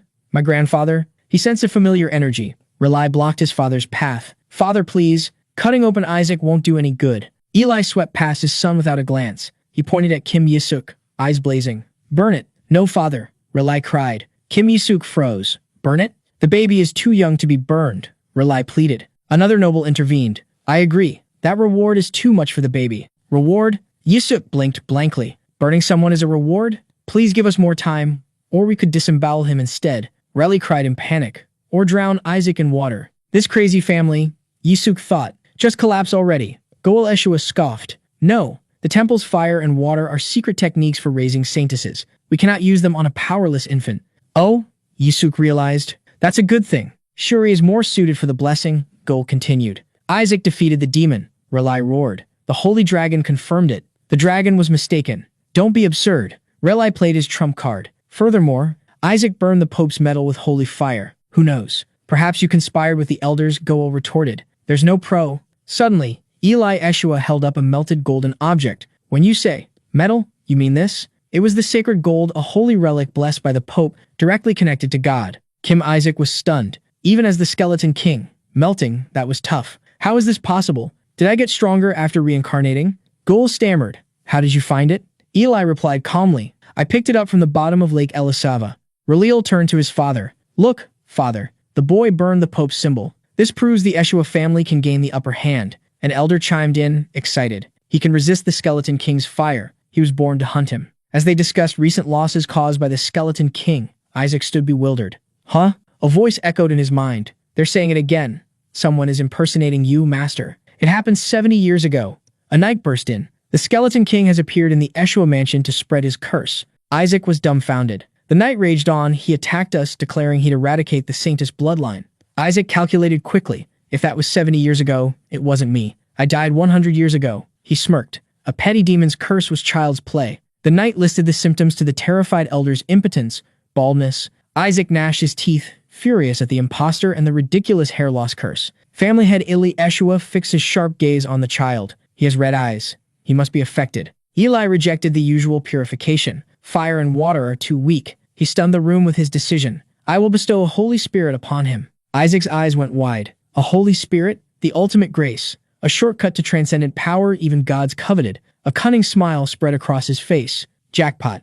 I'll give those damn gods a beating. Goel Eshua, the fifth son, rushed forward. A Holy Spirit? That's too much, father. They are for those with merit. What has he done? He sneered. Even if he burned the metal, he only angered the papal family. Isaac slumped. Eli interrupted coldly. Tell me, Goel, what did you do when they sent us that humiliating gift? Goel froze. The family had roared, eyes blazing. They caused trouble on Eshua land, yet you let them go and now defend them? Goel remained speechless. Besides criticizing my nephew, what have you done? You take away his lifeline? Eli's gaze sharpened. Even beasts protect their young. The Eshua family protects everything. Isaac gloated inwardly. Eli continued, the smallest one protected our family's pride. Is that not glory? Goel collapsed to the floor. The order was given. Gather everyone at the main building. Standing before the family, Eli announced, we will bestow a blessing upon Isaac. Days later, Relil hurried after his father. Father, aren't you simply bestowing a Holy Spirit? What do you mean? Eli stopped. Don't you understand? Using the temple's fire or water to purify the Skeleton King's curse would cripple him. It's too intense. It would destroy everything demonic, preventing Isaac from learning exorcism. He'd never surpass level 4. I will let Isaac choose between fire, water, and a Holy Spirit. A family member sneered. So it's a test. He'd never give it away so easily. 3 energy orbs hovered before Isaac. Choose one, Eli commanded. Relil held his breath. Fire, water, Holy Spirit. Please, choose the white orb. The room fell silent as the child's small hand reached out. To everyone's astonishment, he grasped the red fire. Orb. Isaac raised his prize high and cheered. The scoffer turned to his disappointed companion. Don't be disheartened. Level 4 is enough for an Eshua child to bring glory to. A dazzling flash cut him off. The fire orb in Isaac's hand cracked, releasing an uncontrollable surge of holy flame. What? Is this the temple's flame? The elders cried in terror. From the inferno, a graceful figure with cracked skin emerged. Reliel Eshua stared, stunned. No way, that's a powerful Holy Spirit. Even Patriarch Eli Eshua was pushed back by the force. Father, Goel shouted frantically. Stop making a fuss, Goel. Eli replied coldly. I never said there was only one spirit. He smirked. The Eshua foundation is water, but the boy used fire to melt the papal gold. I set a trap, and he chose the right answer. Shalak's composure shattered into fury. Eli Eshua, you must have lost your mind. How dare you summon me, a king, to the mortal realm? Her aura brought the elders to their knees. Killing intent flooded the hall, followed by a wave of furious fire that swept everyone back. Erect a holy defense spell. The elders screamed in despair. Father, are you trying to burn down our domain? Goel yelled over the roar of flames. I didn't summon it, Eli said calmly, pointing at the table. That boy did. Goel froze. Eli smiled, amused. That boy. Isaac broke out in a cold sweat. I might actually die here. The fire spirit hovered majestically above the chaos. Isaac panicked. I only meant to summon a mid-tier spirit. How did it turn out to be king tier? A crazy thought crossed his mind. What if I use all my holy power? The shadow entity beside him realized what was happening. Magic-resistant flame? That's it, a flame capable of transforming mana into holy power. Master, this will be very helpful. True, but how do I make someone like this obey? Isaac thought, crossing his arms nervously. A king-tier spirit meant ties to the divine realm, exactly what he wanted to avoid. That's the mad holy spirit the gods severed ties with. An elder shouted. Eli stroked his chin. They criticized its hair color, didn't they? How petty. Silence, you lowly humans. Shalak launched a burst of fire at the elder, then turned on Eli. I am not the one who summoned you, Eli said. He pointed at the infant. He did. Isaac forced a clumsy grin. Are you insane? Shalak roared. You sacrificed a baby to summon me? Your family may be in decline, but how could you do that to a child? Isaac immediately began waving his chubby hands and babbling, perfectly playing the innocent infant. Internally, however, a vicious plan formed. Strong and hates the divine? I'll definitely make you mine. Fine, I'll confirm it myself, Shalak growled. If he truly is my summoner, he must withstand this. A gigantic fireball shot straight toward the sitting baby. Isaac, Eli shouted, reaching out with a hopeless hand. That's right, Shalak sneered. I'd rather put you to rest myself. Smoke and scorched earth filled the air. As it cleared, Isaac sat there, babbling happily, completely unharmed. Now you should be convinced, Eli declared. Form a contract, or break it, and face the penalty. Shalak gritted her teeth, golden eyes flaring. Penalty? I'll take this opportunity to destroy the Eshua lands and enjoy my freedom. She pointed at the patriarch. Just sit there and watch your lands burn, you stupid whale of... Her insult was abruptly cut off. Isaac had grabbed the fire spirit's leg, who had suddenly shrunk into a doll-sized form. Isaac, that's not food. Eli and the others rushed over in a panic. This time, Shalak.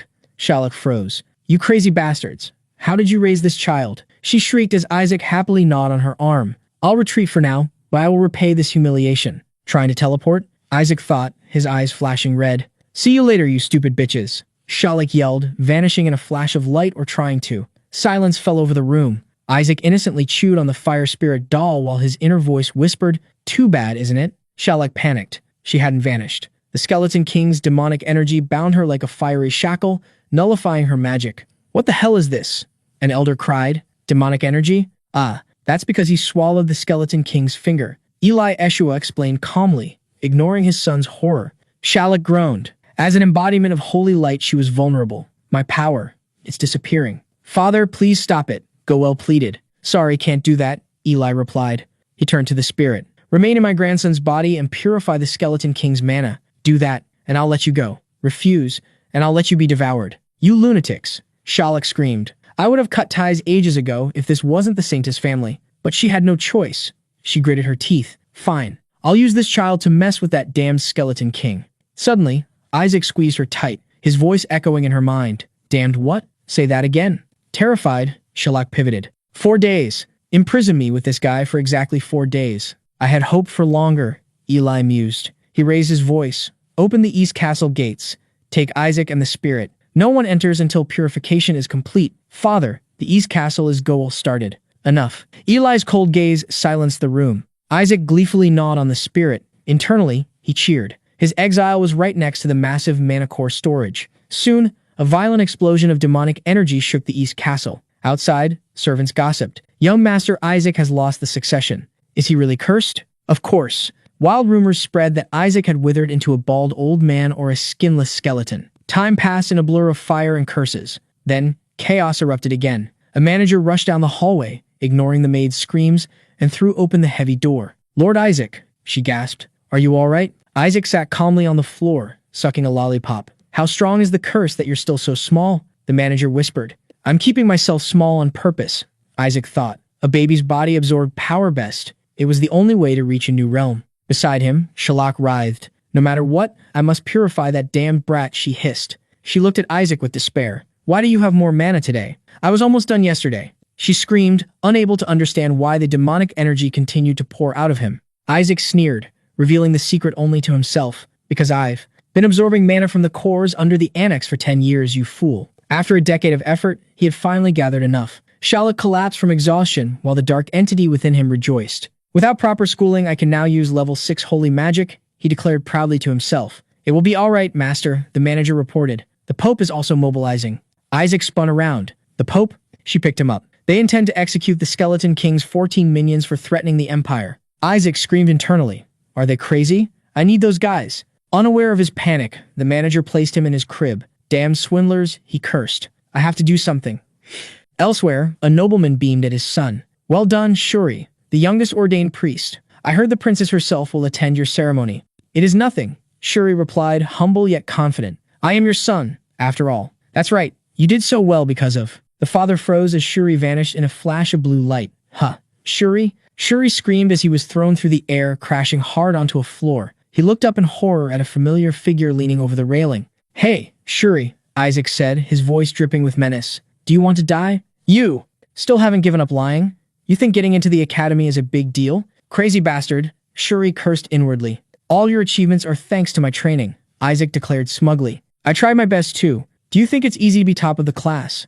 Shuri retorted, then deflated. "But it's true. Without you, it wouldn't have been possible." "Perhaps I should prepare for that too," Isaac muttered.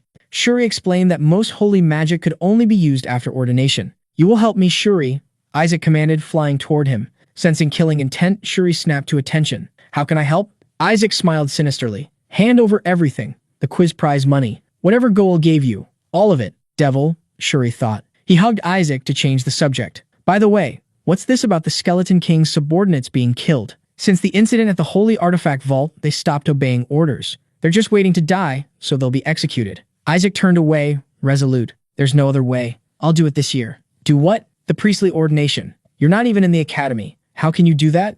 Isaac glared. "Are you laughing?" "No." Shuri scrambled to explain. "You can be ordained through a recommendation letter, but it requires achievements proving your qualification. You have to save the life of a prominent figure." Isaac realized he only had 1 month left. He grabbed Shuri's collar. "The princess will be there, right?" "Yes, but—" "And the princess is a person of very high social standing, isn't she?" A sinister smile appeared on Isaac's face. He had a plan.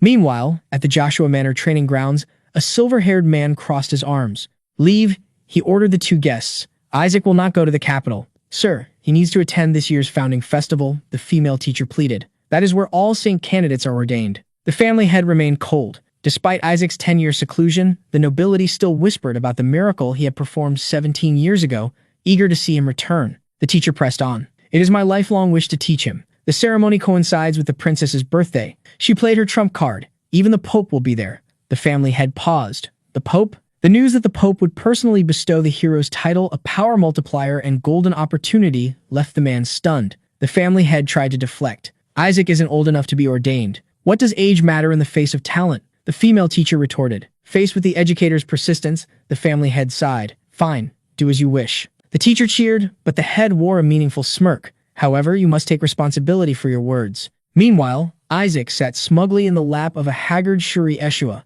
Memories of the mansion explosion flooded back. A stranger had watched that fire from afar, muttering, "So it's over there." He had identified the terrifying power unleashed. A king-tier, magic-resistant Holy Spirit, specifically, the one that failed to become king due to a personality disorder. A dark plan formed. The papal family collected Holy Spirits.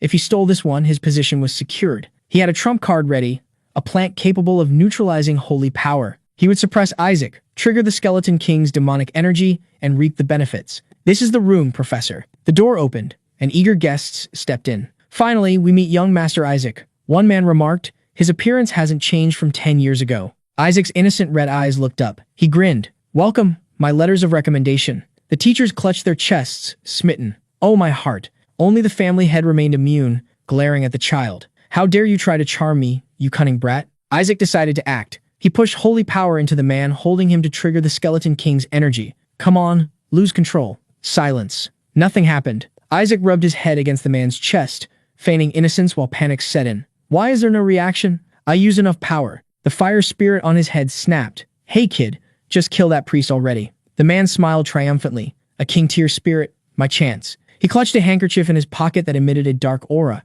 Isaac innocently reached for a cloth to wipe his sweat, then froze at the scent. Don't tell me. He had walked into a trap. Suddenly, the fire spirit coughed violently, clutching her neck as her sacred energy turned chaotic. Dark power erupted from her. Shalak screamed in a frenzy. It's out of control. Be careful, Professor. The mastermind crushed a magic ring. Now is the time. A fireball formed in his palm, the Sever Pain spell. He launched the destructive surge at the spirit under the guise of containment. Shalak screamed in agony as the flames engulfed her. Isaac merely smiled. Do you really think that will work? The butler and manager rushed in. Isaac, young master. The audience has gathered. Good enough. Isaac looked at the energy orb in his hand and closed his eyes. The chaotic demonic energy was instantly drawn toward the crib, surging through the room and forcing the witnesses back in horror. What? Young Master Isaac is absorbing the demonic energy himself. Isaac's eyes snapped open, crimson pupils glowing. He snapped his fingers. The demonic energy has been dealt with. He signaled the spirit. You should stop too. Pure blue sacred energy enveloped the fire spirit, instantly extinguishing her frenzy. Blue sacred energy. Oh my god. The butler gasped. The manager gasped. Hovering in midair, Shylock calmed, her flames extinguished. She stared at her body, shocked by the power that had subdued her. The teachers cheered. He controlled the Skeleton King's energy and quelled the spirit. The butler gazed at his young master, voice trembling. A miracle, Isaac. Tears filled his eyes. You've finally spoken. I'm so proud. Internally, Kim Yesak was annoyed. Damn it. Why is that the important part? The crowd cheered, unaware of the boy's calculations. Meanwhile, the observer collapsed. Damn it. How could this happen? Shylock hovered above, dripping sarcasm. I'm asking the same thing, loyal subordinate. Her eyes blazed. Who's the mastermind? Mastermind? It's a misunderstanding. I only came to meet young Master Isaac. With fire-resistant gear, necklace, and bracelets, Shylock snapped. Say misunderstanding again. She bellowed. From now on, all fire spirits sever ties with the papal family. She smirked at the man. Don't misunderstand, I just don't like your face. The observer panicked. Wait, how can a spirit break a divine covenant? Those stupid rules mean nothing. As Kim Yusak smiled, Shylock crushed the observer. Get lost. She approached Isaac. You saved me and controlled the Skeleton King's energy. I'll stay and repay this favor. Shylock had fallen right into his trap. The teachers nodded. We must return to the Holy See and report this. The plan was a complete success. Kim Yesak couldn't hide his sinister smile. Relai Eshua arrived at the Patriarch's office. Eli Eshua announced the Holy See approved Isaac's ordination. That fast? Because he saved the Inquisitors? Relai asked. No, because he possesses a king-tier Holy Spirit. Eli held up a paper. More importantly, I tested Isaac's knowledge. He scored perfectly on all 1,600 questions. Relay was speechless. Aside from his terrible attitude, he sighed. The boy has no flaws. Eli nodded. We just need to check the personality test. The one that compels truth? Relay read the first answer. Family conquer its mind. They chuckled, but the second answer wiped their smiles. Ambition, behead all gods. Relay crumbled the paper at the final answer. Goal, destroy this country. Eli's voice deepened. Only we know this.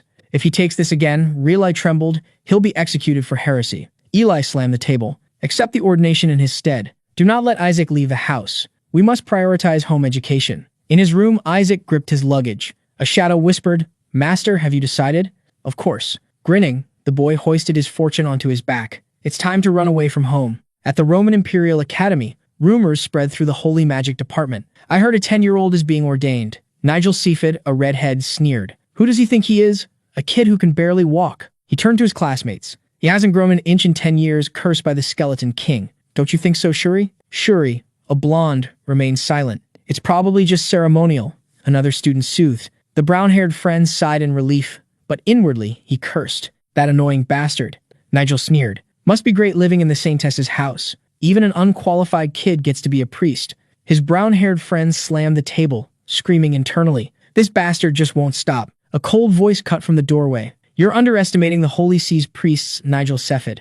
Keena Barrett stepped out of the shadows, smirking. Most importantly, the one who accepted Isaac's nomination was your father, Duke Rion Sifid. I didn't realize you were stupid enough to insult your own blood. Nigel spun around. Shut up. You're not even a student. What are you doing causing trouble? I was invited, Kina replied calmly, as an advisor and holy magic instructor for your graduating class. Nigel and his friends froze. Kina turned his attention to Shuri. I worry about you too, Shuri. Since Isaac is cursed and cannot become a priest, we can only hope the Eshua family survives until you become patriarch. Shuri stood speechless, enraged by the implication that he was merely a servant holding the line. Kina smiled, reminding himself to hold back. Not yet. I don't need your help, Shuri growled. He turned his back, storming off. Mind your own damn business. In the lavish dormitory, Shuri slammed a book to the floor. Those bastards. How dare they mock me? He paced the empty room, furious. My family doesn't even care about my ordination because of that runaway useless punk. He clutched his head in despair. He should go bald like the Skeleton King.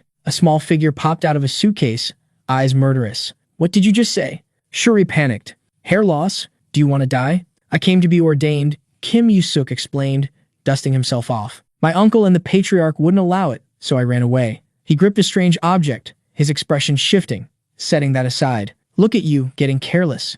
Letting that trash from the Pope's family call you a servant. Shuri tried to speak. Shut up. A surge of invisible power knocked Shuri down. Yusuk lunged, punching and kicking mercilessly. How dare he disrespect the Eshua family? Eshua is mine. Only I have the right to insult and destroy them. Standing on his flattened cousin, Yusuk declared, remember this well. I am the one who will burn Eshua to ashes. Shuri groaned on the floor. God, please save that bastard. Don't overreact, Yusuk ordered, stepping off. Get up, lead the way. We're going to deal with the scum who insulted you. Shuri staggered after Yusuk into the luxurious dining hall. The unfamiliar child drew immediate attention. Wow, a red-haired girl remarked. His hair color is really beautiful. Yusuk hummed mischievously, then shouted, which bastard dared to lay a hand on Eshua?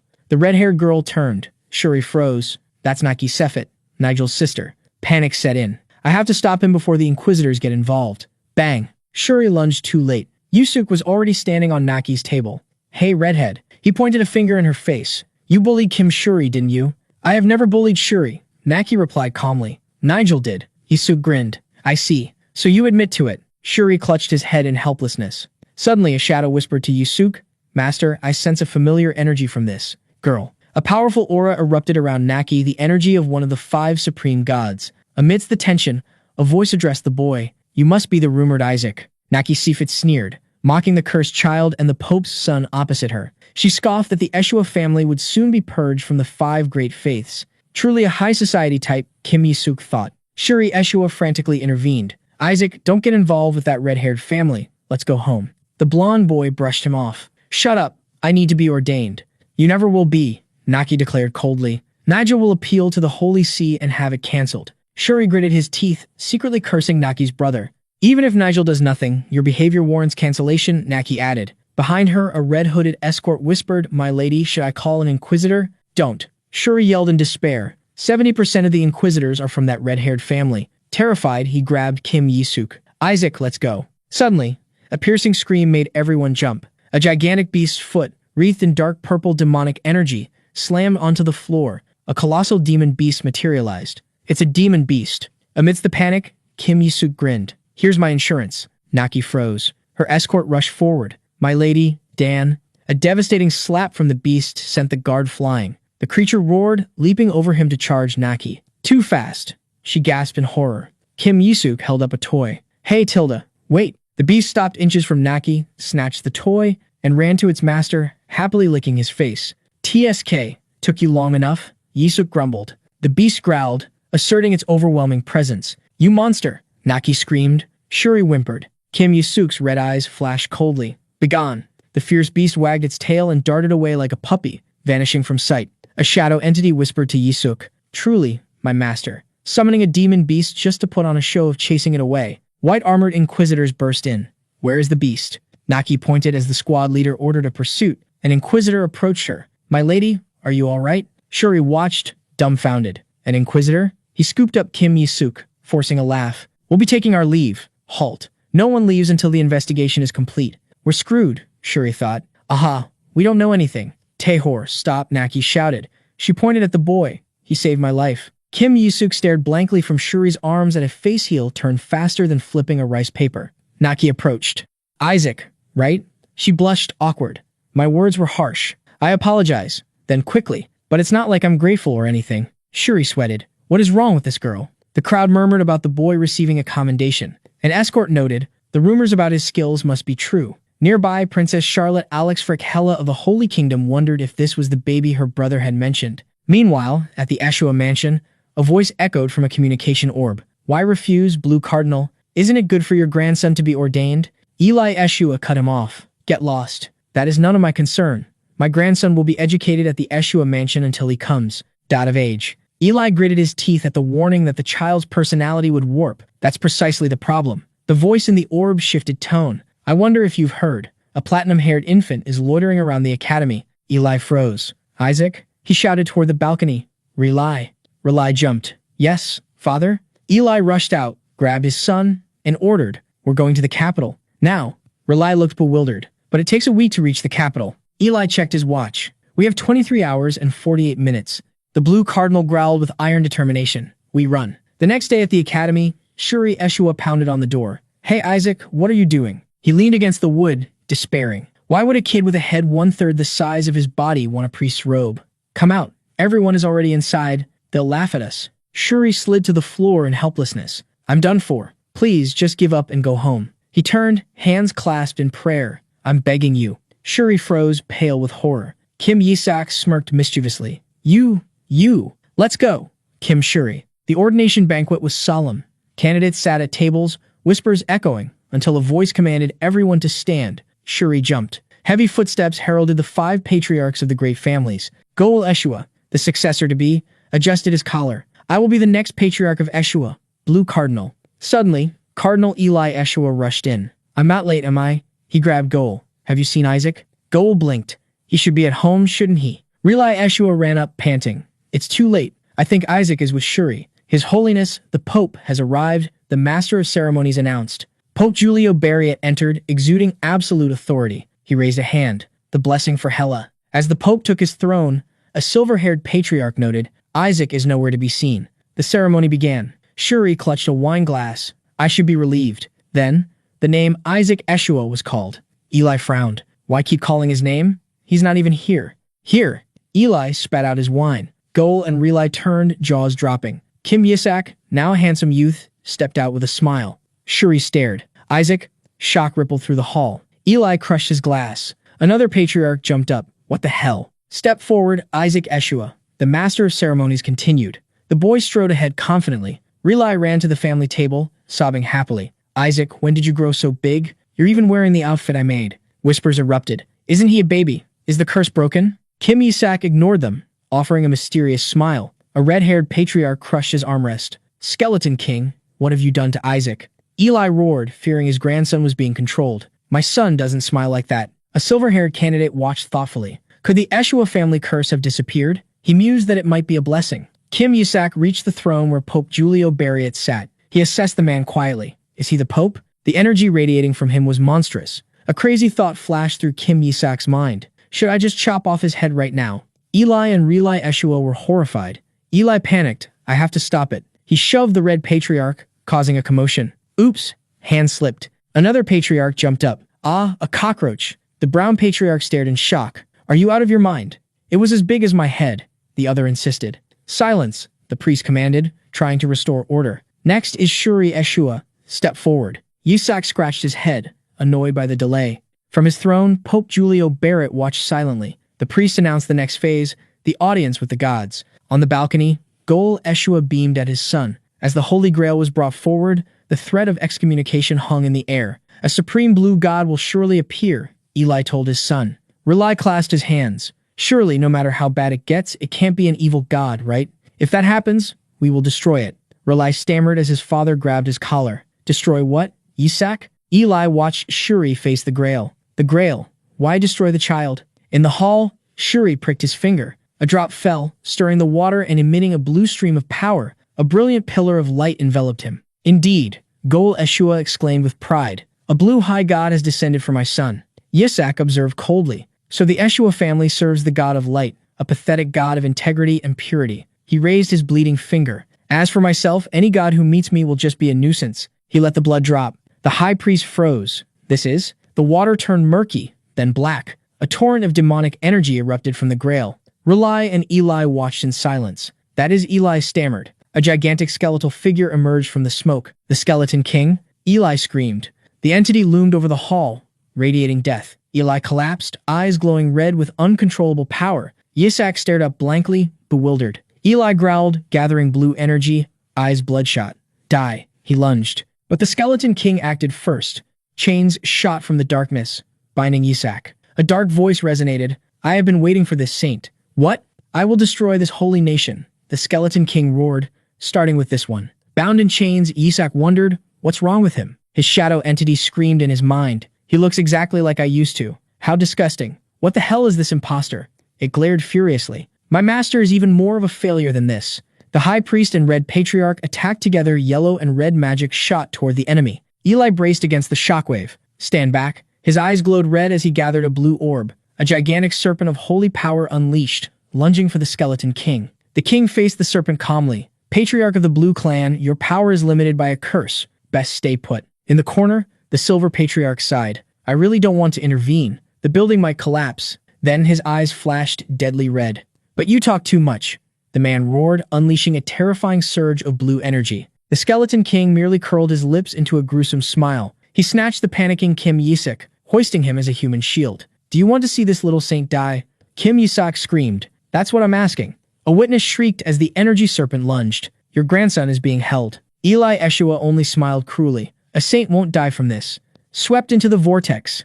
Kim Yisak screamed. I'm gonna die. A massive explosion engulfed them in blue light. Gul Eshua covered his head as the Skeleton King was swallowed by the power. The sanctuary crumbled into desolate ruins. Amidst the smoke, Gul Eshua stared at the epicenter. Did it hit him? A nobleman gasped. My God, the Skeleton King is back. He hasn't been seen since he cursed the Joshua family 70 years ago. No, a resolute voice cut through the dust. Kim Yisak, dirty but unharmed, growled, that bastard is an imposter. Eli Eshua spun around, surprised. Isaac, are you all right? Whispers circulated. Shuri Eshua looked at the boy, puzzled. Didn't the king call him a saint? The patriarch knelt to comfort Shuri, while the crowd believed the Skeleton King had been annihilated. Kim Yisak looked up, eyes sharp. There's no way it's dead, he declared. That was just an illusion. A shadow entity appeared behind him, whispering, a shadow clone. Do you feel it? Kim Yisak clenched his fist. It used my mana. He mused. Did my mana core fall somewhere? He smirked sinisterly. If that imposter has it, even better. I just need to kill it and take it back. Eli Eshua stood lost in memory, recalling his confrontation with the Skeleton King years ago. Nearby, Pope Julio Barrett thought, if I hadn't attacked, he would have killed Isaac too. In the memory, the Pope comforted a weeping Shuri Eshua. But why? The child sobbed. The Pope's mind drifted further back, to the greatest god his family had served for millennia, the one above the 5 supreme gods. Fury seized him. He almost chose that brat from the Joshua family. The flashback ended as the Pope watched Eli Eshua walk away. In the ruins, Eli Eshua approached Kim Yisak. Isaac, let's go home, Eli said, extending his hand. Suddenly, he grabbed Kim's head with a chilling grin. My grandson defeated the curse splendidly. Grandpa will buy you candy. Eli leaned close. Kim recoiled inwardly. He looks like he's dragging me to a slaughterhouse. Duke. A cold voice cut the air. The silver-haired youth stepped forward. I don't think Isaac should return right now. The ground shook as dark energy erupted. Hideous monsters roared from the ruins. Surrounded, Eli Eshua calmly said, there are still a few things to settle here. Nearby priests watched in dismay. Nothing can be done now, Patriarch. Kim Yisak smirked. I don't think we should rush back. He stepped toward the astonished youth. The youth growled, arrogant bastard. You call yourself a saint just because you've grown? I'll show you who the real saint is. Holy power swirled in Kim's palm. He thrust his hand forward. Purification. Divine light enveloped them, burning the beasts. The Patriarch exclaimed, magnificent. It's been 100 years since I've seen such pure light. But a bespectacled priest frowned. Why use a cleansing spell instead of an attack? The beasts weren't dead, merely stunned. Kim Yisak recalled the woman who taught him. There's no other way. Selek is the only one I could learn holy arts from, he mused. However, once the purification holy art reaches level 6, a wicked smile curled his lips. It deals damage over time across a wide area. The demonic beasts shrieked, writhing violently. The silver-haired youth intercepted him. Move. Your arts can't destroy them. He thought even a once-in-a-century talent is capped at level 5. You're no match for me, he declared. Watch closely. But the sphere of holy power in his hand crumbled to dust. Kim Yisak scoffed. Focus your attacks on multiple parts. The youth spun around, angry. Don't you know anything? These monsters have extreme regen. Yisak's laughter drowned him out. He crossed his arms, sneering. Kid, you know nothing. Those are decoys. He scanned the ruins. Where's the core? Blue divine power streamed from his palm, sweeping the room. Found it. He zeroed in on a small, glowing bug. The silver-haired youth frowned. It's just a bug.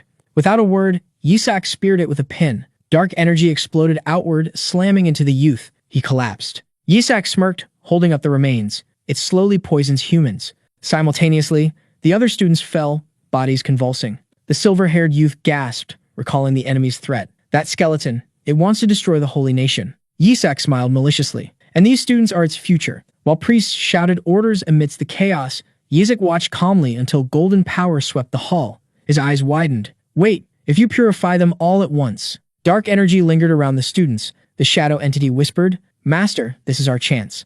Yisak grinned. You're a genius.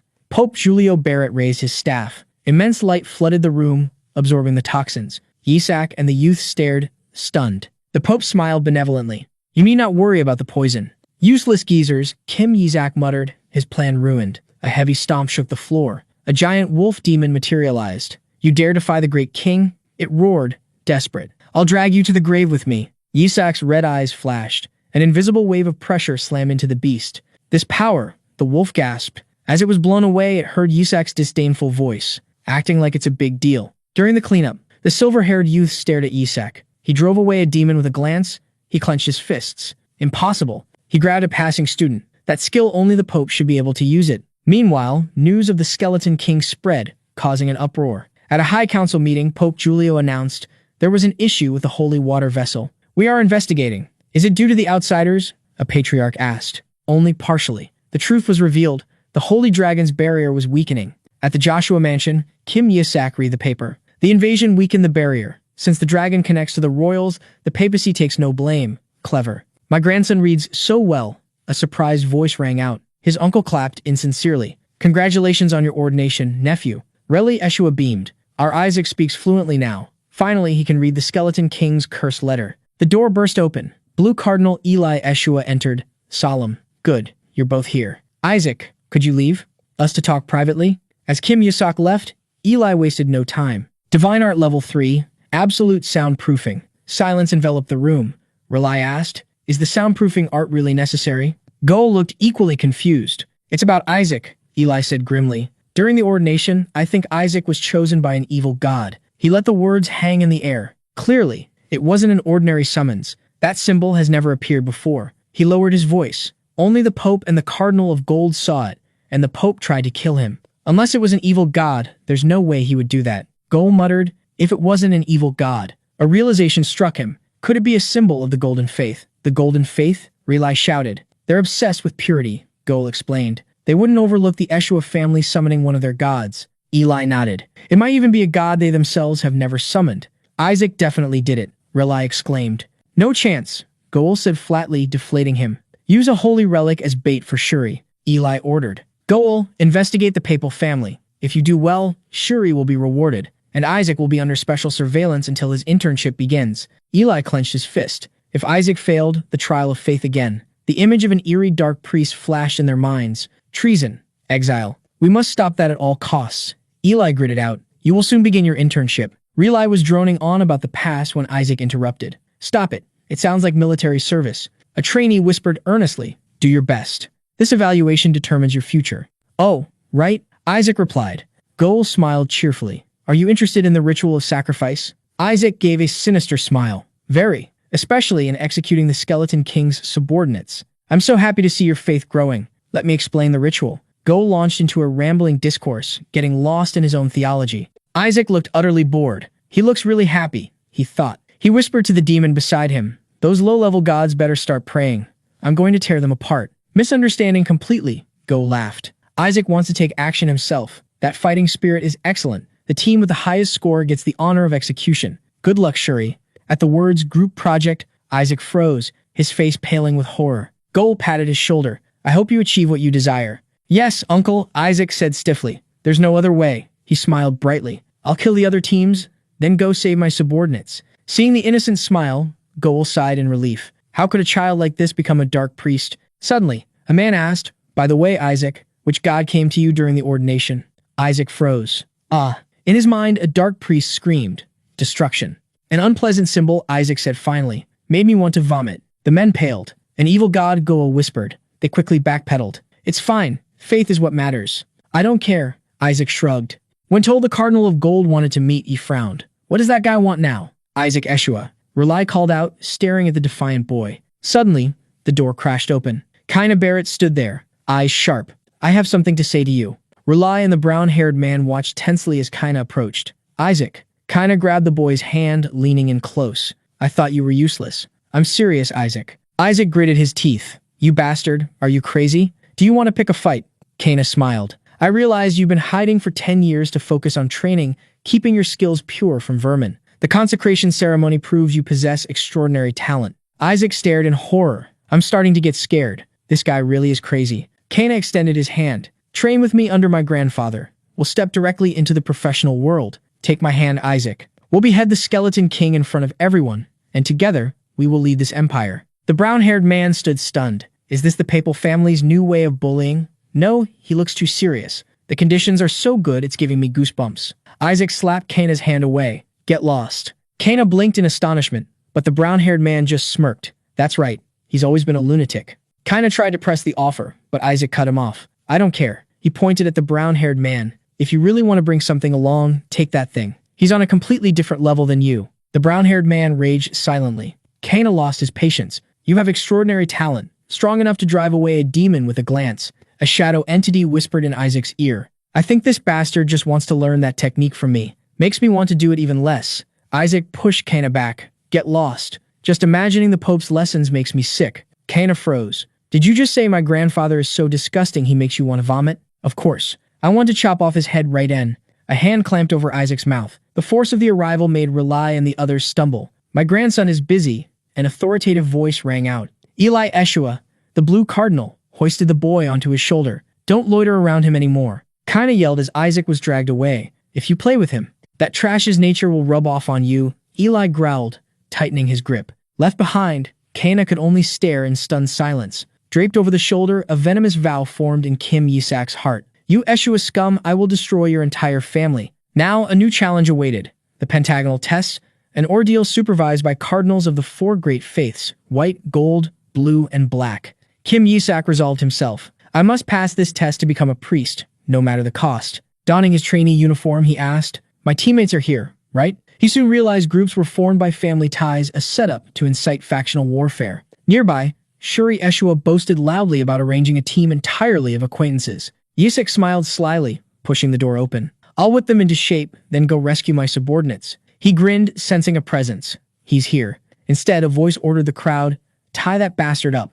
Before Yisak could react, he was surrounded. We heard you're the one who bullied Shuri. Two ringleaders smirked. Consider this a little game. You'll die if you tell Shuri. Yisak crossed his arms. Trouble. A teenager held out a baby rattle, sneering. Consider this a social gathering. The group burst into mocking laughter. They say he's still a baby, so it must be true. The rattle slammed into the teenager's face. The blue-haired ringleader gaped as his comrade collapsed, covered in blood. The group screamed, what the hell? This crazy bastard. Yisak calmly picked up the toy. What's important is that we become closer. He flashed a savage smile as the rattle emitted dark energy. So let's get really close, everyone. Amidst desperate screams, Yisak raised the rattle like a sacred artifact of punishment. Shuri. Eshua stared at the unbelievable sight. Isaac sitting atop a human pyramid. Isaac, I'm just asking because I don't understand, Eshua said, bewildered. You call this a social gathering? Those crushed beneath the weight cried out, Shuri, save us. He's your little brother. Shuri blushed, stammering. Thanks for playing with my little brother. Then he yelled in despair,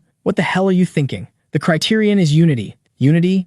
Yisak asked innocently. Can't you see them forming a pyramid? That's plenty of unity. They're only surrendering because of your power, you lunatic. Shuri screamed. Yisak ignored him and handed over a piece of paper. Whatever. Look at this. Shuri skimmed the list, stunned. These are the guys trying to leech off you. They've been draining you for 7 years, Yisak explained. A purple-haired guy argued, our family has nothing to give you. Are you sure? Yisak cut him off, eyes glowing red. Your limbs are intact. Your organs are fresh. Yisak smiled coldly. I don't want anything special, trash, just a healthy exchange. So make sure you work as a team diligently, innocently, and loyally. He flashed a savage grin. Understood? Understood. A trembling voice replied from below. All right, Social gathering over. The thugs scattered like a broken beehive. A brown-haired young man ran after Yisuk. What if we fail the assessment? The first criterion is unity. Don't worry, Yisuk replied. I have a plan. Follow me. Yisuk gleefully threw open a large cabinet. Look at this. Inside, a candidate was tied and gagged, eyes wide with panic. Tada! Yisuk exclaimed. The brown-haired man grabbed Yisuk's collar. You crazy bastard. He's a teammate, our uncle's son. He has a letter, Yisuk said calmly. I hereby withdraw from the position of spy. They froze. Yisuk removed the gag and the brown-haired man knelt before the traitor. It was Nigel, wasn't it? The captive sobbed. I'm sorry. I had no choice. He told me to sabotage the Eshua team by making unreasonable demands, knowing Shuri would accept them. Then came the final truth. Nigel ordered us to attack Isaac as a greeting. Yisuk's eyes gleamed with deadly light. Nigel Seafit. Attacking me wasn't enough. Now he's trying to execute my subordinates. I need to teach him a lesson. Days later, a shout rang through a luxurious mansion. You can't do it anymore? Nigel Seafit yelled at his subordinate. What's so hard about being a spy? Why is everyone giving up? We had a social gathering. The subordinate trembled. I couldn't handle it. Furious, Nigel waved his hand. Whatever. Get out of my sight. A female subordinate reassured him. Don't worry. The Eshua team still has 3 people loyal to our house. If they turn, the team is doomed. Nigel bit his nails. That brat is getting on my nerves. I should have killed him long ago. Even his father was interested in Yisuk, which only annoyed Nigel more. Invite him to my house?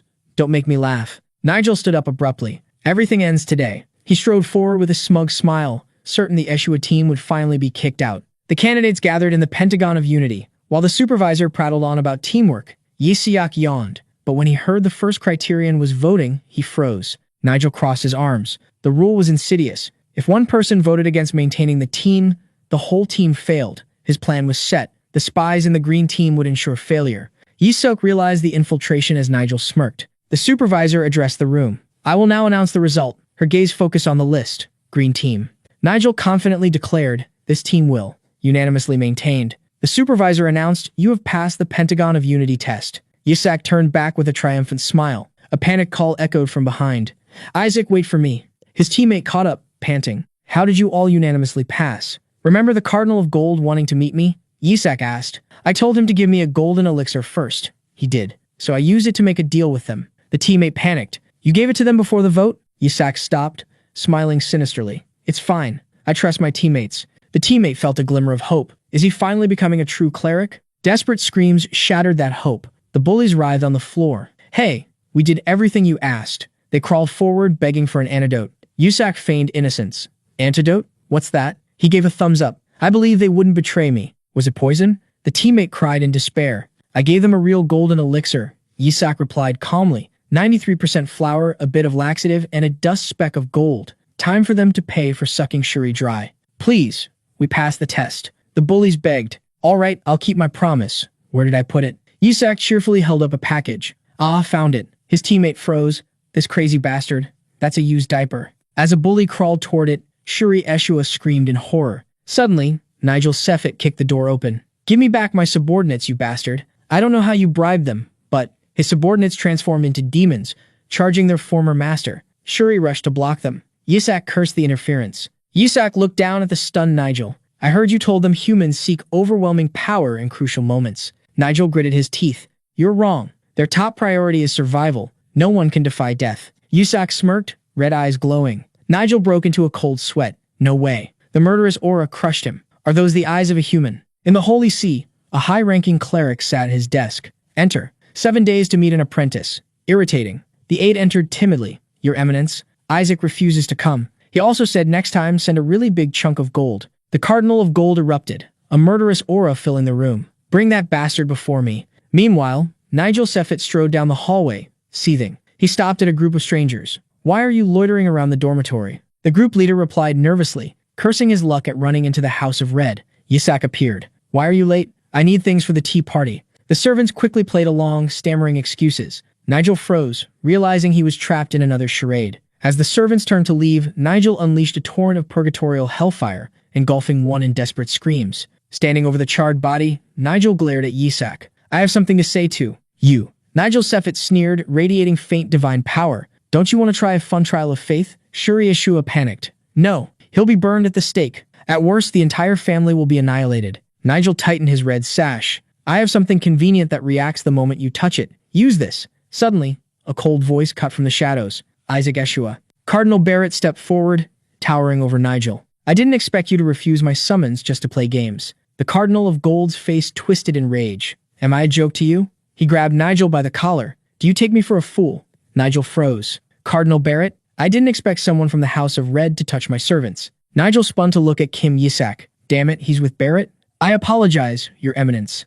Kim Yisak placed a hand on his chest, feigning innocence. As you can see, young Master Nigel here forbade me from associating with the House of Gold. I couldn't respond in time. Nigel's jaw dropped. When did I ever say that? He scrambled to salvage the situation. And why would a cardinal summon a trainee? That breaks protocol. Kim Yisak covered his mouth and whispered something to the cardinal, then smiled. Well, this is fun. The cardinal turned an icy glare toward Nigel. Third son of the House of Red, it seems you have too much free time. I've overlooked your actions out of respect for your father until now. No, wait, that's not it. I will assign extra tasks to your team from the Sanctized, Barrett commanded. Nigel howled in despair. Now the cardinal told Isaac, come to my quarters.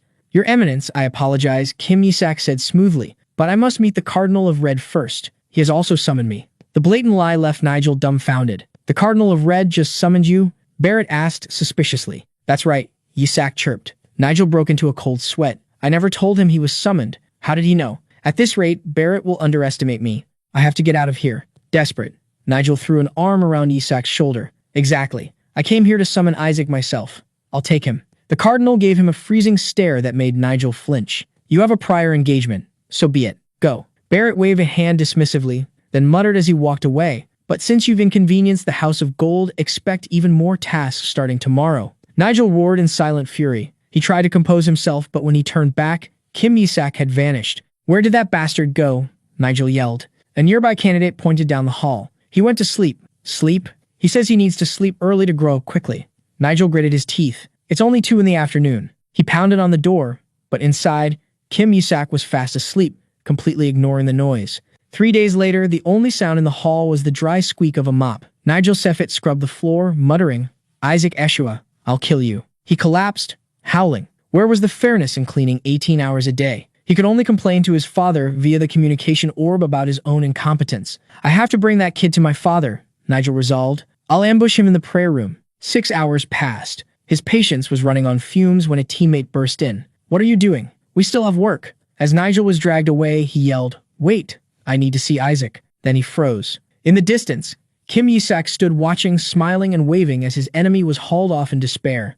Yisak laughed. Another candidate approached, taunting, Cruel. Did you come just to provoke him? It's fun, Yisak replied. The shadow entity asked why the Cardinal of Red was necessary. Because Cardinal Barrett will never give us the king rank, Yisak explained. The talent rankings appeared from the irreplaceable king down to the worthless skeleton. The shadow cursed. If Barrett gives us skeleton rank, we're expelled. He just wants me dead. His companion dropped a bomb. Your mother was engaged to Cardinal Barrett. Yisak froze. His father had stolen the Cardinal's fiancée. He flinched as his shadow entity poked its head out of a paper bag. Ally with the Cardinal of Red to restrain Barrett, the friend urged. The plan was simple. Ensure Barrett's faction passed the Red faction's test to create an implicit alliance. Yes, this works, Yisak thought.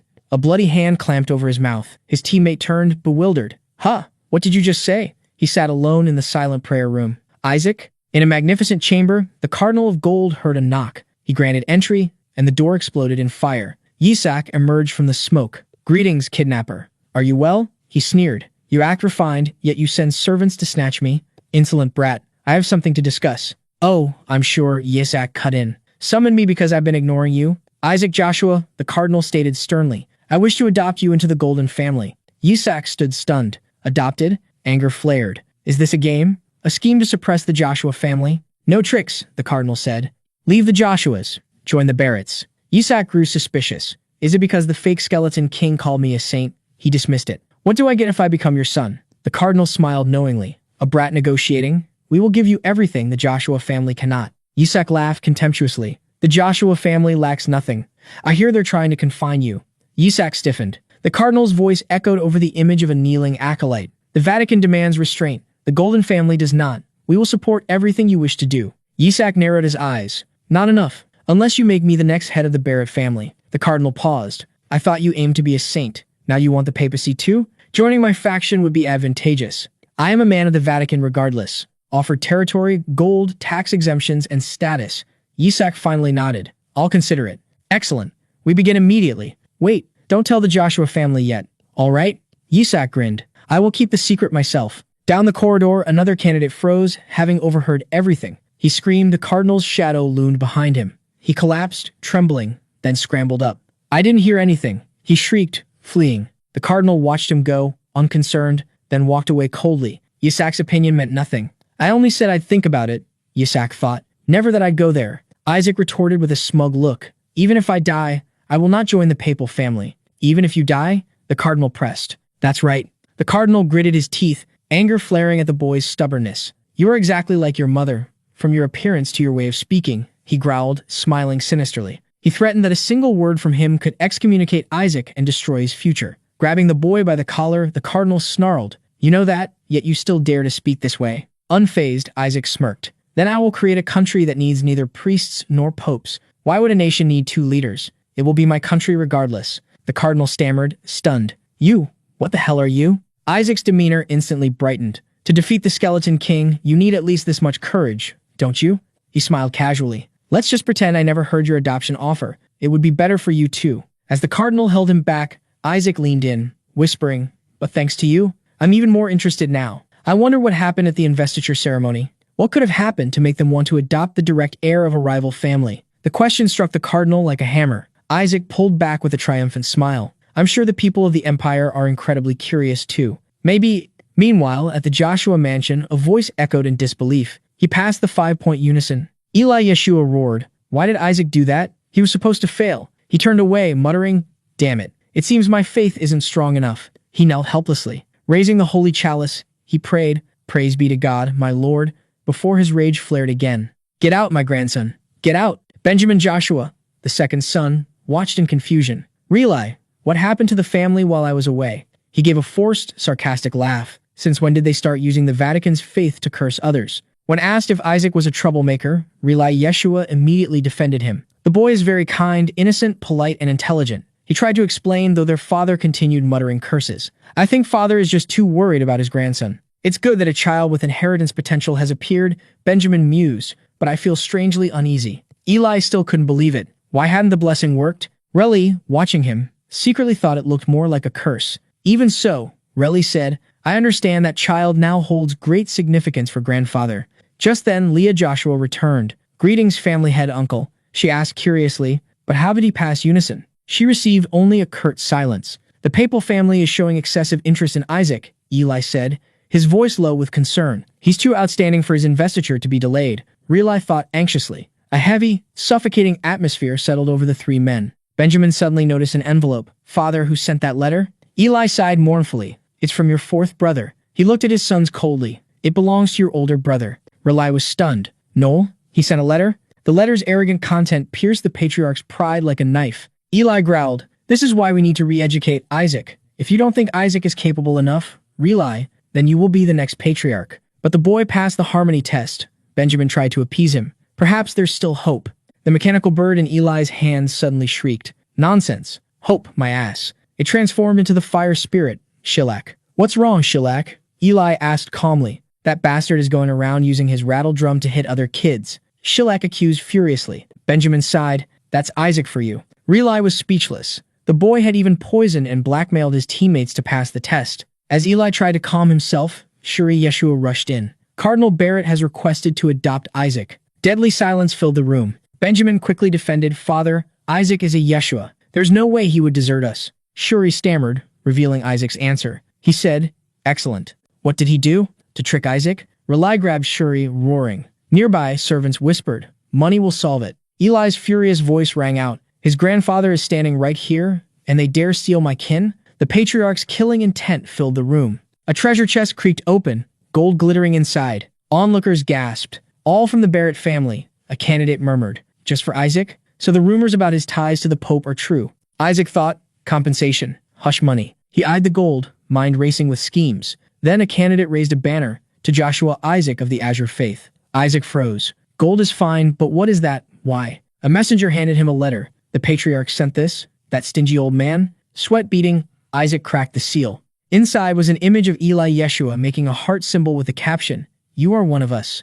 Isaac recoiled in horror. Why are they doing this to me? Suddenly, a figure materialized, startling the crowd. Isaac flinched. Leah Yeshua. He paled, trembling as he spotted the matriarch beside her. The matriarch too? What? Panic set in. Damn it, Melissa. Do you know how hard I tried to avoid you? He grabbed two candidates, scanning for an exit. A brown-haired candidate shook Isaac. Wow, looks so real. That video is from the communication orb, right? Isaac punched him in the face. You bastard. You scared the hell out of me, he snarled. I thought she was really here. An authoritative voice echoed from the orb. You must be Isaac. Melissa Eshua's projection smiled. I heard you've grown quickly, so you truly defeated the Skeleton King's curse.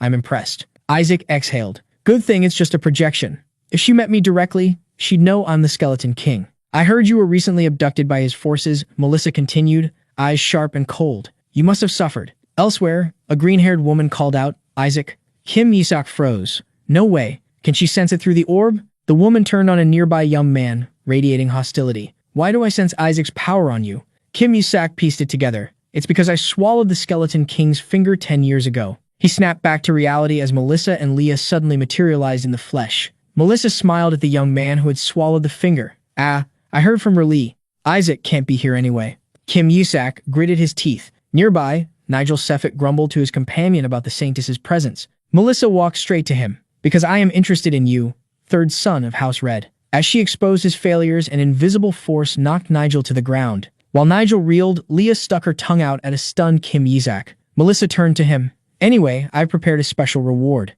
Kim Yisak's eyes lit up. A gift? Money? The reward was a nightmare. My ultimate technique. The one that defeated even the Skeleton King. The boy gaped in horror at the priceless gift. Humiliated, Nigel roared as his teammates dragged him away. The green-haired woman watched the crowd gaze hardening. This won't do. Suddenly, Melissa's voice rang out, directed at a kneeling applicant. Do you think I would tolerate you poisoning your teammates? Molech, a spy and son of a fallen count, spoke up. Saintess, I must speak about Kim Yisak. His rights should be revoked. He adopted a sinister expression, then switched to feigned tears. Kim Yisak gave us poison to pass the harmony test. The accusation hung in the hall. Molech sobbed, playing to the crowd. A saint applicant using poison? Melissa looked genuinely confused. She was horrified by the accusation, while Kim Yisak stood behind her, indifferent. In the crowd, Nigel Seffitt whispered, Excellent. Get him out and I'll put you on my team immediately. The green-haired woman called out, Kim Yisak. He flinched. Melissa's demeanor shifted instantly. Do you think poison alone is enough? She growled, leaving Molech bewildered. It's ineffective for improving spiritual power. You did a terrible job. Molech frantically grabbed her hand. Wait, Saintess. Kim Yisak really beat us black and blue. Melissa turned to lecture Yisak. Remember, hitting the flesh does no good. Next time, break their bones. She prepared to demonstrate on herself, but Leah stopped her. No, please. You'll kill the child. Molech screamed. Leah extended a hand toward the terrified spy. Want a hand? I can break them cleanly in one go. Her smile was terrifyingly radiant.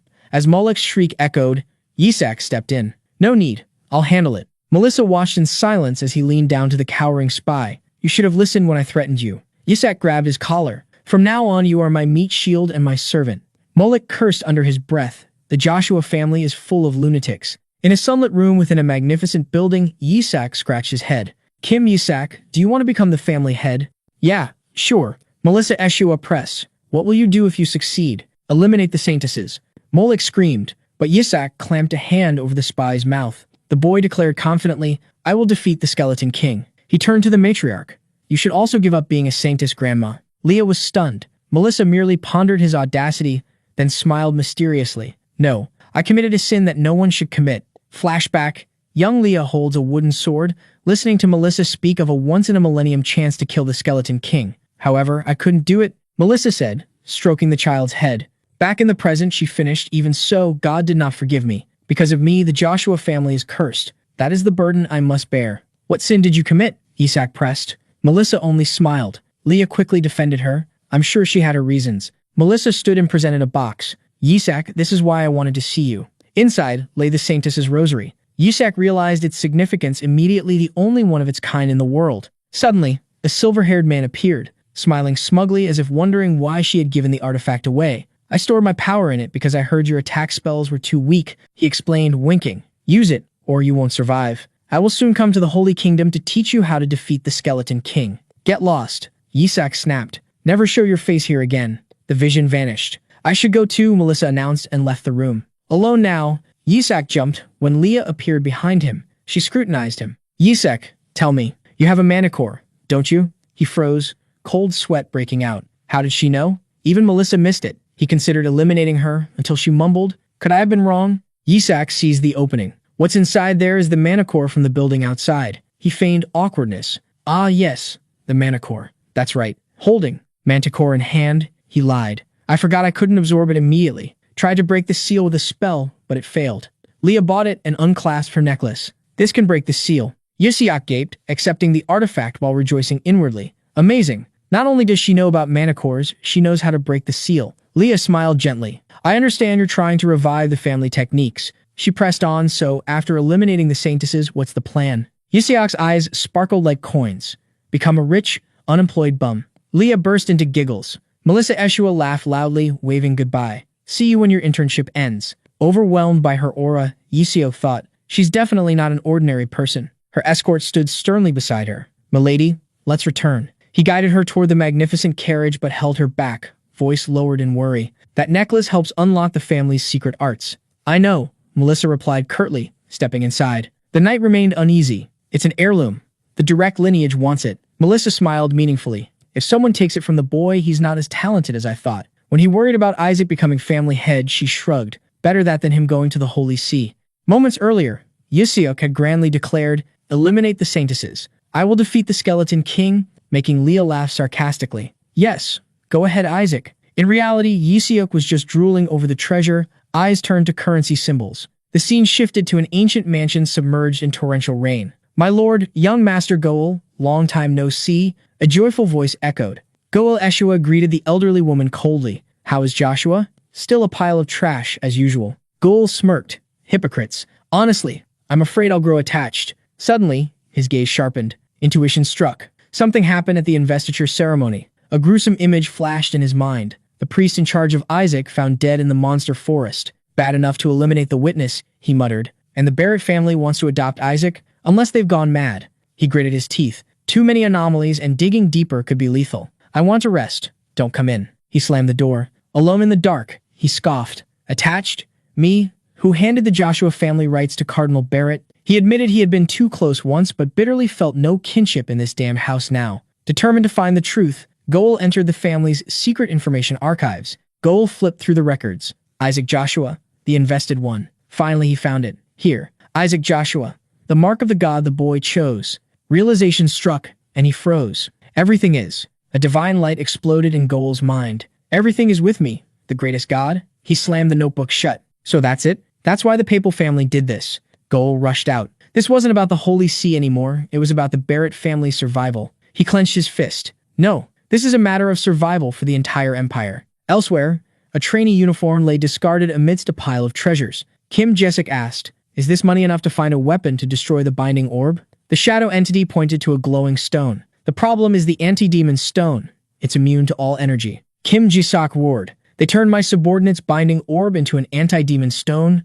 Crazy bastards. He sighed, sitting on the bed. According to Leah, this should release the seal. He eyed the blue pendant. He'd never seen anything like it. As the object's touch, he exclaimed, it's opening. Dark energy surged from the mana core. Eat. The shadow entity lunged. Dark magic engulfed the room as the subordinate devoured the core. Overjoyed, Kim Jesak sensed the mana was enough to upgrade his rank. He could use higher-level spells now. He burst into insane laughter, reveling in the power, and the shadow roared with him. The laughter died abruptly. He stared at his hand. It was stripped to white bone. What is this? He screamed. Silence followed. He slumped onto the bed, exhausted, raising the skeletal limb. This damn skeleton again. He gritted his teeth. The skeleton king's curse, the power reversing life and death, was resurfacing. My body has countless blessings. It won't be easily devoured, he reassured himself. But the sudden mana spike had broken the balance between divine power and the curse. Praying would take too long. Relics were wasteful. It can't be helped, he decided. I'll use the Pentagon, the Red Challenge.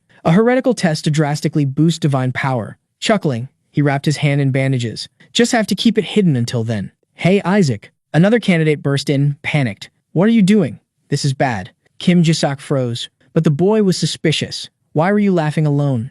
Creepy. And why hide your hand? Are you hurt? Kim stammered, but the boy lunged. Let me see. He ripped the bandages away. Bones? Are those bones? Master, erase his memory. The shadow yelled. Too risky. The boy stared, stunned. Could it be? Your rotten morality is because of this decaying body. Kim Jae-suk blinked at the pity in the boy's eyes. You should have said something. Everyone thinks you're evil because of this. The boy recalled the Joshua family history. Talent always came with defects, just like that ancestor. Or should I just kill him? Kim thought. The boy grabbed him. Tell Grandpa, he can treat you. You'll die young. Kim Jae-suk leaned into the act. He couldn't let his identity leak. Don't tell Grandpa or the uncles. He clasped his skeletal hands, feigning innocence. I don't want to worry them. Besides, the Pentagon is more important. He declared grandly, I want to personally execute the Skeleton King's minions before I die. The other boy stood speechless, moved to tears. Kim Jae-suk. He turned to leave, dropping a tempting line. Don't worry, I won't die so easily. The new friend took the bait.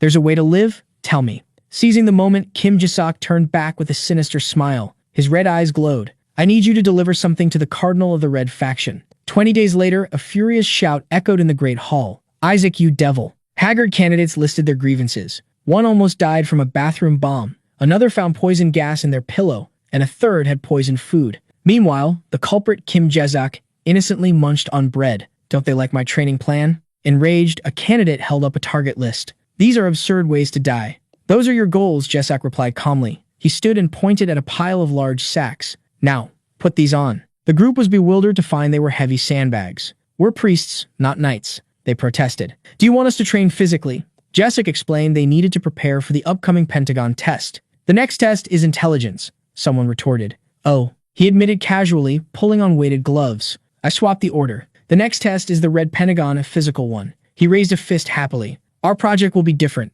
The group stood speechless. Stop chatting, Jae-suk ordered. Grab a sandbag. We're running 50 laps around the field. A brown-haired candidate growled, nonsense. How can you change the order? In 50 laps? You're crazy. Jae-suk held up a scroll. Oh, I misspoke. He grinned terrifyingly. 100 laps. He bared his teeth, gritting out each word. If we don't get first place, you'll regret it. From a distance, his shout echoed. Run, you bastards.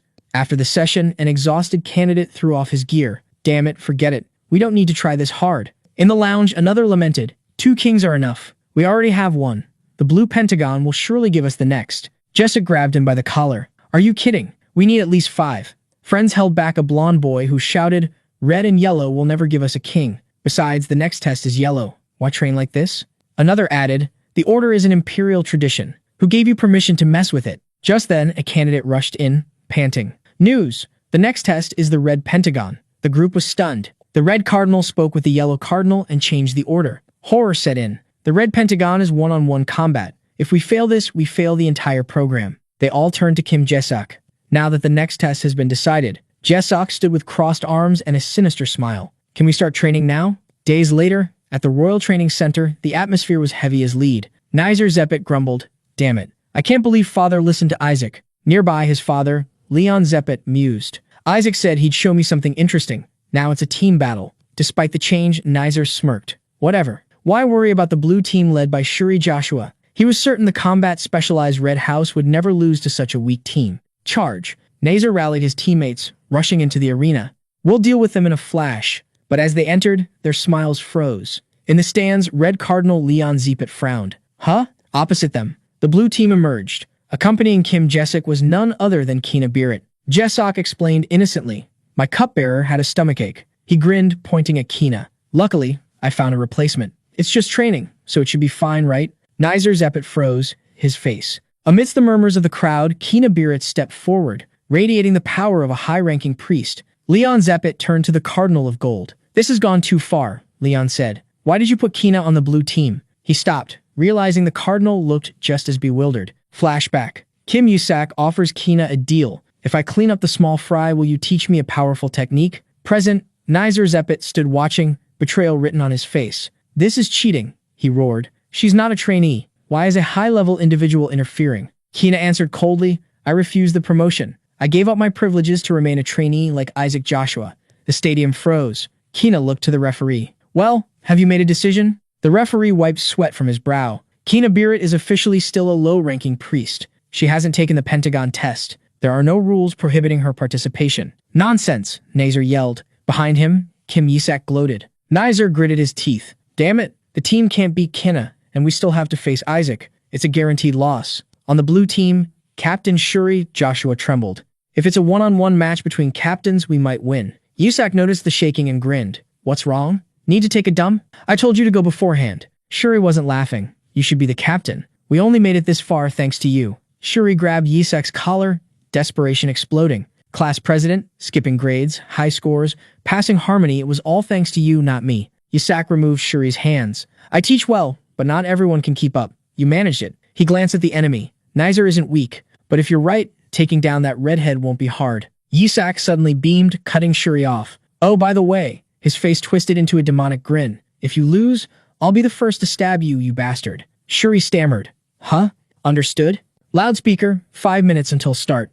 Both teams prepare for battle. In the stands, a girl with a green ribbon watched anxiously. Young Master Isaac. Beside her, a silver-haired man frowned. Hina is with them. But this is disadvantageous for both Isaac and Shuri. He glared at the opponents. Those bastards from House Red. They've already used the destruction spell. On the field, the child-sized Yisak smiled wickedly, straining as if gripping invisible chains. Hey, not yet. Wait. A purple aura enveloped his team. Up in the stands, the man gasped. Is that Azure's holy spell? The girl nodded. The holy spell Spirit Uplift. Isaac asked me to teach it to him. They recoiled in horror as the blue team charged like wild beasts. How can that be Spirit Uplift? It's only supposed to boost morale. They look like monsters. Yisak smirked. My secret, unknown to the priesthood. Spirit Uplift plus herbal doping. He roared the name. Beastification. He surveyed his army. I've prepped their bodies for this. Time to make the most of it. Colossal magic circles glowed in the arena center. Yisak smiled slyly. Has it begun? Brilliant pink light erupted from the formation,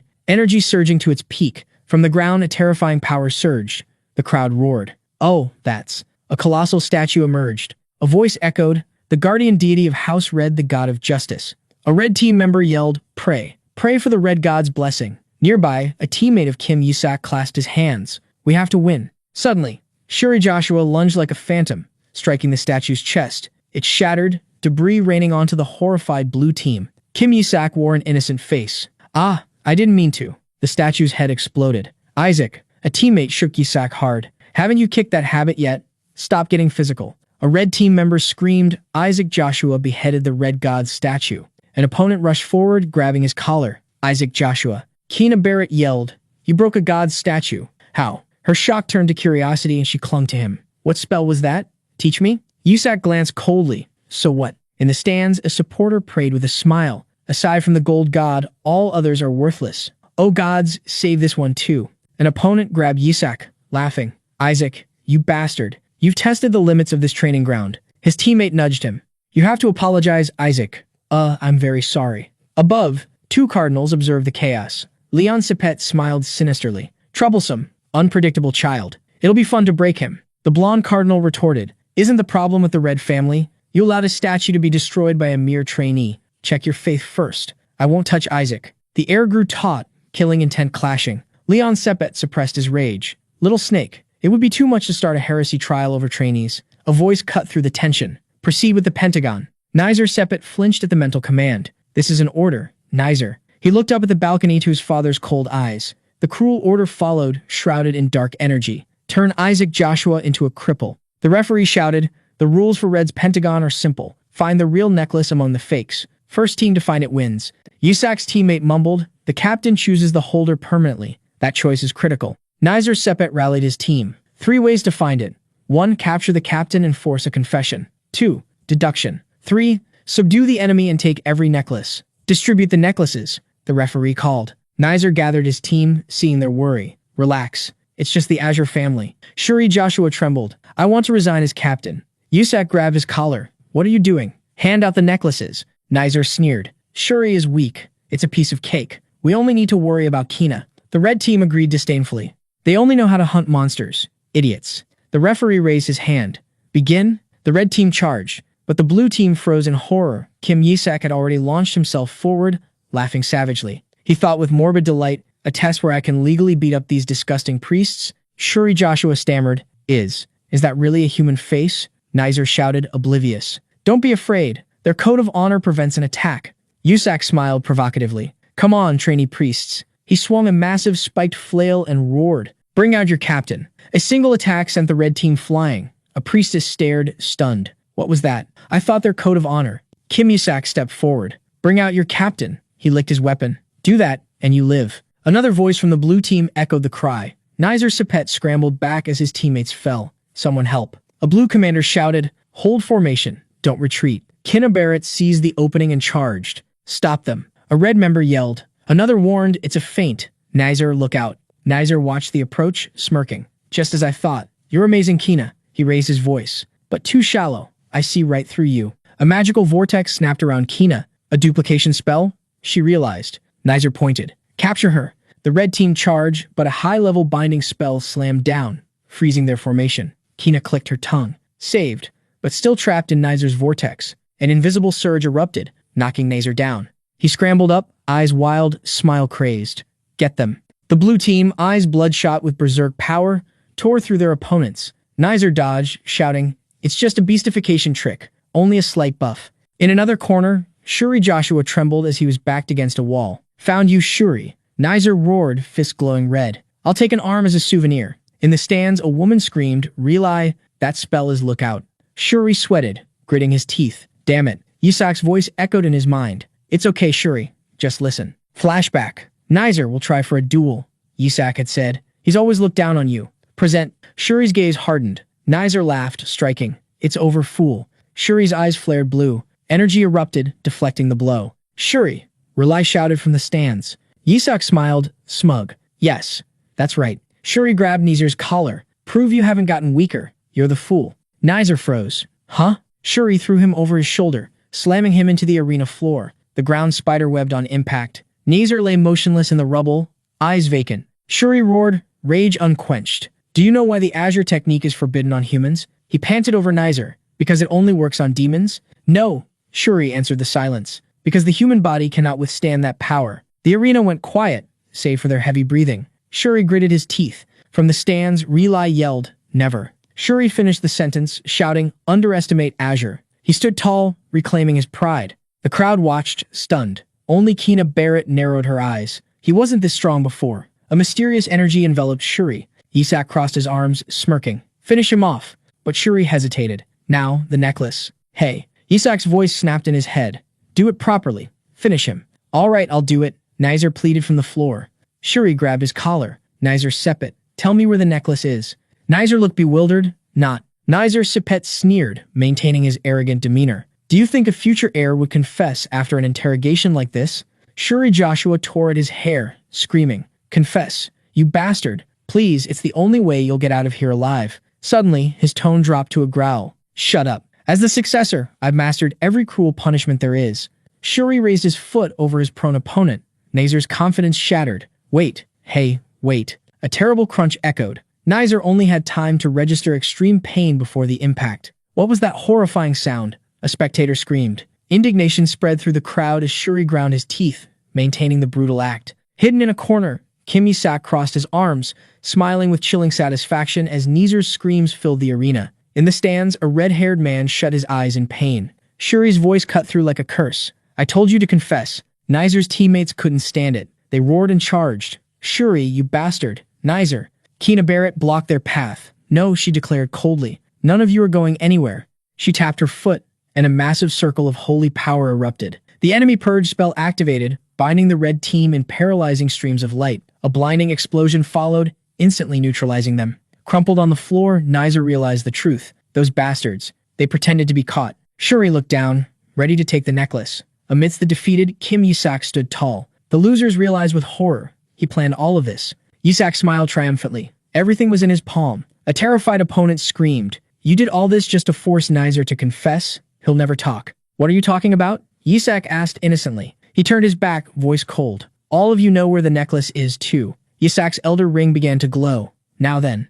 Panic seized Shuri Joshua. Hey, wait. I'll tell you. I'll tell you where it is. It was too late. Let's begin. Yisak roared. He swung his spiked mace, draining power from enemies and teammates alike. Moments later, he held up a red gemstone necklace. Found it. Team Azure wins. The declaration echoed over the defeated. Kim Yisak held up his prize while his teammates stared in awe at the display of power. The crowd erupted. Amazing. Go, Faith of Azure. In the stands, Relay clenched his fist. Well done, Isaac. Shuri. As expected of the youngest priest representing the Empire, a voice rang out. The Crown Prince, Chabli Ulk Freak Hela, stepped forward. Grant the victors a worthy gift. Relay hurried to bow. I greet the son of the Empire. You have excellent nephews. Chabli smiled. I wish to give them priestly uniforms, Reli suggested. Would that be acceptable? Of course. Chabli agreed, then added, when I send the tailor, may I accompany them? Rely faltered at the request. My prince, they are merely apprentices. Why? Ah, right. Consider this a small gift. Chabli placed a hand on Reli's shoulder, his tone turning serious. Tell your youngest nephew to leave the Golden Pentagon. He leaned in, whispering a deadly warning. The Pope is trying to kill Isaac. Remember that. Reli froze. Meanwhile, in the waiting hall, a servant called out to Kim Yizak. Back in the stands, Reli bowed to the departing prince. Despite the threat, his conviction remained unshaken. Isaac will be fine. He recalled his nephew's confident smile. Elsewhere, the contestants buzzed. Did you hear? The crown prince is giving us clothes. While others celebrated the honor, Kim Yisak sat on the throne, looking bored. Hey, he called to Kina Barrett. Aren't you going home? Kina sipped her tea, smirking. The test is over. I don't need you anymore. Just then, her servant rushed in. My lady, you must go. The patriarch is looking for you. No. She set down her teacup with a clatter. Kina looked the servant in the eye and lied through her teeth. You were the one who told me to transfer to House Azure. The butler and maid stood stunned. When did I say that? He stammered. Last night, Kina replied curtly. Kim Yisak interjected, snapping at the butler. Who gave you the right to decide she'd become an Azure priest? Cornered, the butler stood frozen, sweating profusely. Anyway, I've accepted the offer, so I'm staying, Kina declared. Tell father I won't be coming home for a while. The Azure team joined in to chase the servants away. Once things settled, Kina eyed Yisak. Yesterday, he definitely used a spell on Shuri. What kind of power was that? Meanwhile, Yisak brooded. The crown prince gifting clothes. It was a declaration of ownership. Despite the servant's departure, Yisak wasn't keen on keeping her. No need. Get lost, he said bluntly. Kina refused to back down. She threw herself onto the floor, whining. Make me. Drag me out yourself. I've already used you. Go. When she stubbornly insisted he keep his promise, Yisak smirked. Fine. I'm canceling. I already have a disciple much more obedient than you. He pointed at Shuri Joshua sitting nearby. Obviously, I'm talking about Shuri. The group paused in confusion. Him? You mean he's better than me? Kina stomped her foot, pride wounded. Shuri jumped up. Why are you dragging me into this? Depends on how you perform, Yisak shrugged. While a confrontation brewed between Kina and poor Shuri, the atmosphere in the Sanctus ballroom was starkly different. Students whispered, stunned by the lavish banquet reserved for the winners. Reli raised his wine glass, full of doubt. I don't believe Isaac's team came in first. How did the Holy See score this?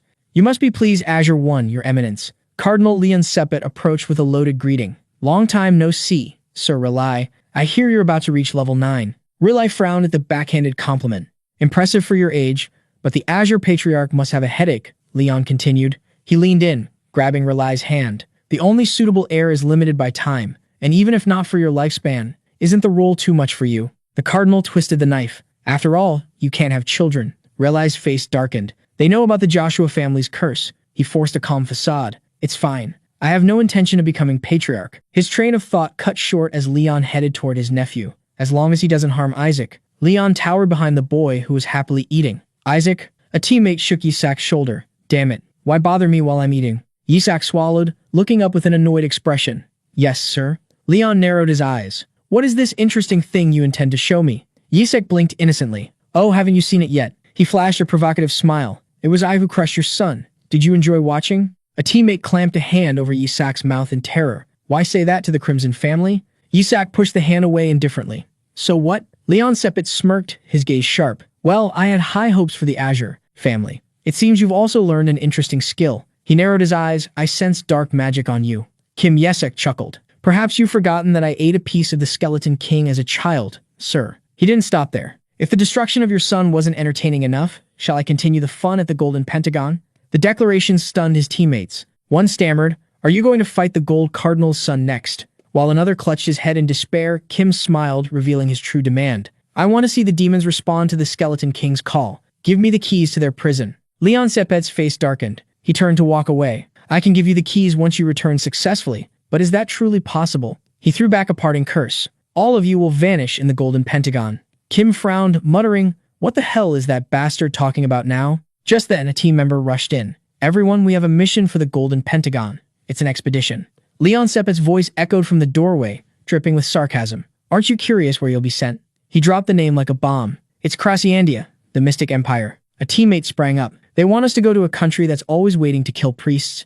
It's right next to demon territory. Are they insane? Another screamed in panic. That place is the domain of a high-ranking demon that devoured priests 14 years ago. Amidst the chaos, Cardinal Leon spoke up. How pitiful. I can use my authority to change the location. His teammates hastily pleaded, Isaac, please, beg him. Kim Yesak looked up, eyes wide and innocent. Really? You'll change the location for us, won't you? At the same time, at the Azure Mansion, a messenger rushed in breathlessly. Brother, bad news. They want them to go to the land of mages. Rescue kidnapped knights. This is an S-rank mission. They're sending everyone to their deaths. Calm down, another person said. Father has already gone to lodge a formal protest. The man in the vest gritted his teeth. Those bastards in the holy capital are determined to kill Isaac. Father will ensure the test is changed. They can't assign a mission that affects diplomacy. Rely merely sneered. It's just a warning for us not to be too arrogant. Ha! I don't want Shuri to die there either, the man in the vest worried. Don't worry. Even Isaac, if he's sensible then. Suddenly, another messenger burst in. Bad news? Back at the scene, Leon asked. Young Master Isaac, just say you want to live. Kim Yesik coldly replied. No. Behind the hand covering his face, a wicked smile appeared. Kim looked up sharply with a crazed expression. I think it'll be fun. Why should I change it? At the Azure Mansion, the messenger shouted. He accepted the mission. Relai and the others were stunned. Their destination was Blackfield, the land of demons, a desolate, deadly territory. From the ruins of a demonic fortress, a voice echoed. So you mean? The demoness Ash's voice was cold. That you failed to kill the Saintess. The subordinate prostrated himself. I sincerely apologize, Lady Ash. Never mind. The key is to cause chaos there. Just witnessing the king's power and bringing demonic artifacts into the Holy Empire is a great success.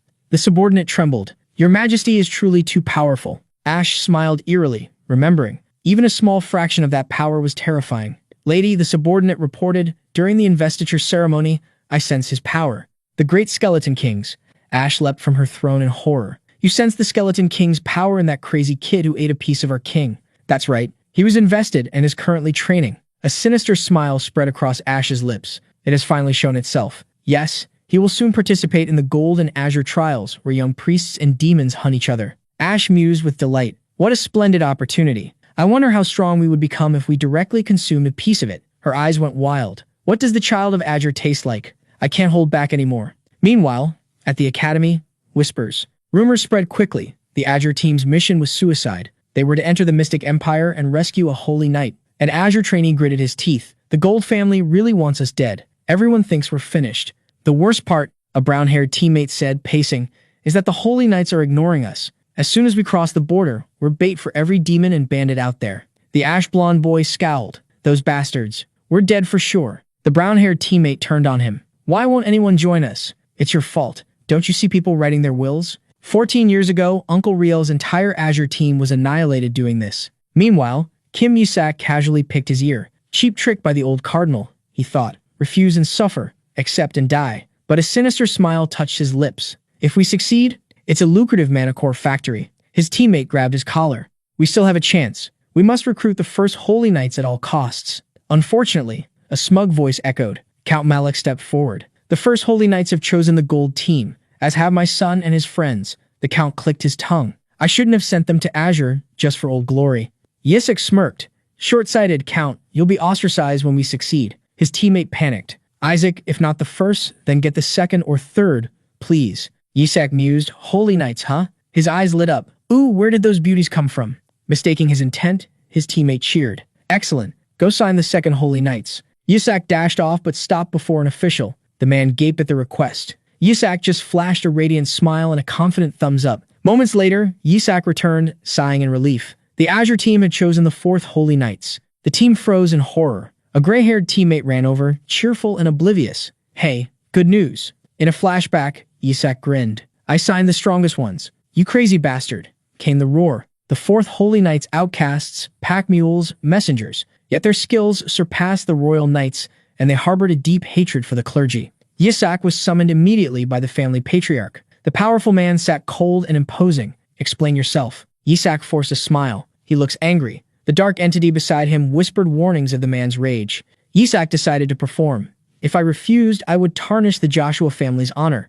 The patriarch roared, killing intent flaring. You, of all people, dare speak of honor? Why does a dark magic user lie? He growled at the boy's shock. Do you think I didn't know? I've overlooked it, but I can no longer trust you. Cornered, Yisak committed to the bit. I hate the Skeleton King. I want to kill him. The dark entity gaped at the blatant lie. Yisak spun a tragic tale, lost parents, family humiliation, the failure to defeat the Bone King. With tear-filled eyes, he screamed of the shame that kept him awake. The patriarch's expression softened. "I will destroy the fake skeleton king," Yisak declared, eyes blazing. "I use this power only to investigate him." He swore vengeance with such fervor that even the dark entity thought he'd gone mad. While the patriarch pondered, Yisak internally gloated over his true goal.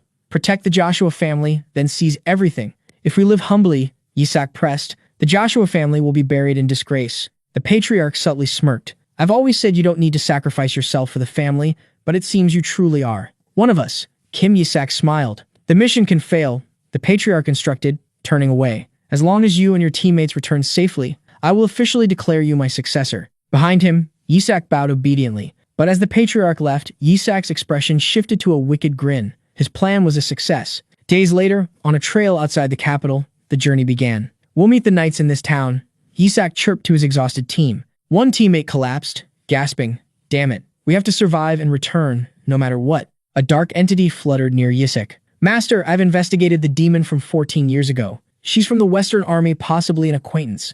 An image of a female demon materialized. She had already swept through other trainees. Yisak clicked his tongue. "Those bastards dare break my rules? Never mind. Let's go teach them a lesson." He ignored the entity's warning about his unrecovered power. His teammates followed in tense silence. Deep in the forest shadows, the female demon licked her lips. "Found them," she whispered, eyes fixed on the Joshua boy. At the royal castle, Crown Prince Chablas Hela lowered the report. "Is that true? Isaac chose the pack mule paladins? He showed no interest in the knights you sent," an aide confirmed. "Perhaps his judgment is poor," Chablis mused. "On the contrary, your highness, he might have very keen eyes." Chablis smirked. "The captain I sent, Silen, is a half-elf. Weak against demons, but he would have been a great help." His eyes gleamed. Yet he chose the pack mules and knight order composed entirely of half-demons. The aide warned of the knight's unpredictable nature, but Chablis only pondered. At the Azure team's rendezvous, a fist slammed onto a table. 5 hours, Commander Derek roared. "Are they picking a fight?" One knight suggested a prank. Another noted the Azure house was usually punctual. "Filthy clerics," Derek spat. "Hello, Sir Derek, commander of the pack mules." A youthful voice rang out. Derek whirled around to face Kim Yisak, arms crossed and nonchalant. "We're late, aren't we?" "I heard your people are punctual," Derek growled. "Do you know what time it is?" Yisak sighed. "Bandits blocked our way. My arm was broken." He leaned in, eyes glinting maliciously. "Someone set them up. But you think you're too good for us, don't you?" Yisak turned his back on the knights. "There's nothing for us here. We might as well go back." "Are you crazy?" a teammate whispered. "Don't you need us?" "If you were going to turn back," Derek barked, "why wait 5 hours? You're too well equipped for a simple escort," Yisak countered. He smiled, reading his opponent. "You intend to use us as bait to find your missing comrades." Derek's control snapped. "Shut up," he lunged. "Did that bastard Halak tell you?" "Halak?" Yisak's teammate realized with a shock. That's Fourth Uncle's alias. Cornered, Derek let dark energy erupt around his blade. "We can't enter Crossandia without you bastards, so I'll take you with me, even if I have to chop off your legs." He charged at terrifying speed. "Hey." Yisak's voice cut through the frenzy. His eyes flashed crimson. "Sheathe your sword." An absolute command. Derek froze midair, body seized by an invisible force. Above them, a colossal, majestic phantom of the Skeleton King appeared. The dark entity loomed behind Kim Yisak. Derek trembled, paralyzed by the pressure. His inner voice screamed, "Can I not refuse its command? But it's just a child." The entity whispered. Yisak smirked inwardly. "A demon's instinct is to obey the strong. That's why I chose them." Helpless, Derek growled and slowly sheathed his sword. "Come on, let's go," Yisak chirped. "How can we go with them?" His teammates yelled. "You just provoked them." Yisak shrugged. "We need each other now. They'll come." Behind them, Derek announced the mission. Rescue all kidnapped individuals. Eliminate all related demons. Yisak glanced back. "I don't care if we save your comrades or not." Derek froze. "You chose us because you knew we had comrades to rescue." "What are you talking about?" Yisak replied, feigning innocence. The teenager thought smugly, "Of course I knew." A female teammate stepped up. "What are you doing?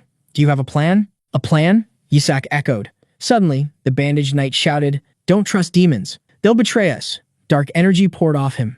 Yisak asked coldly, "Do you know why they keep taking on such trivial missions?" The knight collapsed. His hand mutated, claws lengthening. With a savage roar, he fully transformed and lunged. The monster grabbed the gray-haired girl's collar, eyes bloodshot. "I knew it," the brown-haired teammate yelled. "We can't trust them. Wake up." Yisak punched the monster in the face. The knight staggered, his demonic form dissolving. He blinked, confused. "Sorry, I've never transformed so quickly." It felt like something was pressing on my head. We're near Crossandia, the silver-haired knight reasoned. It might be affecting you.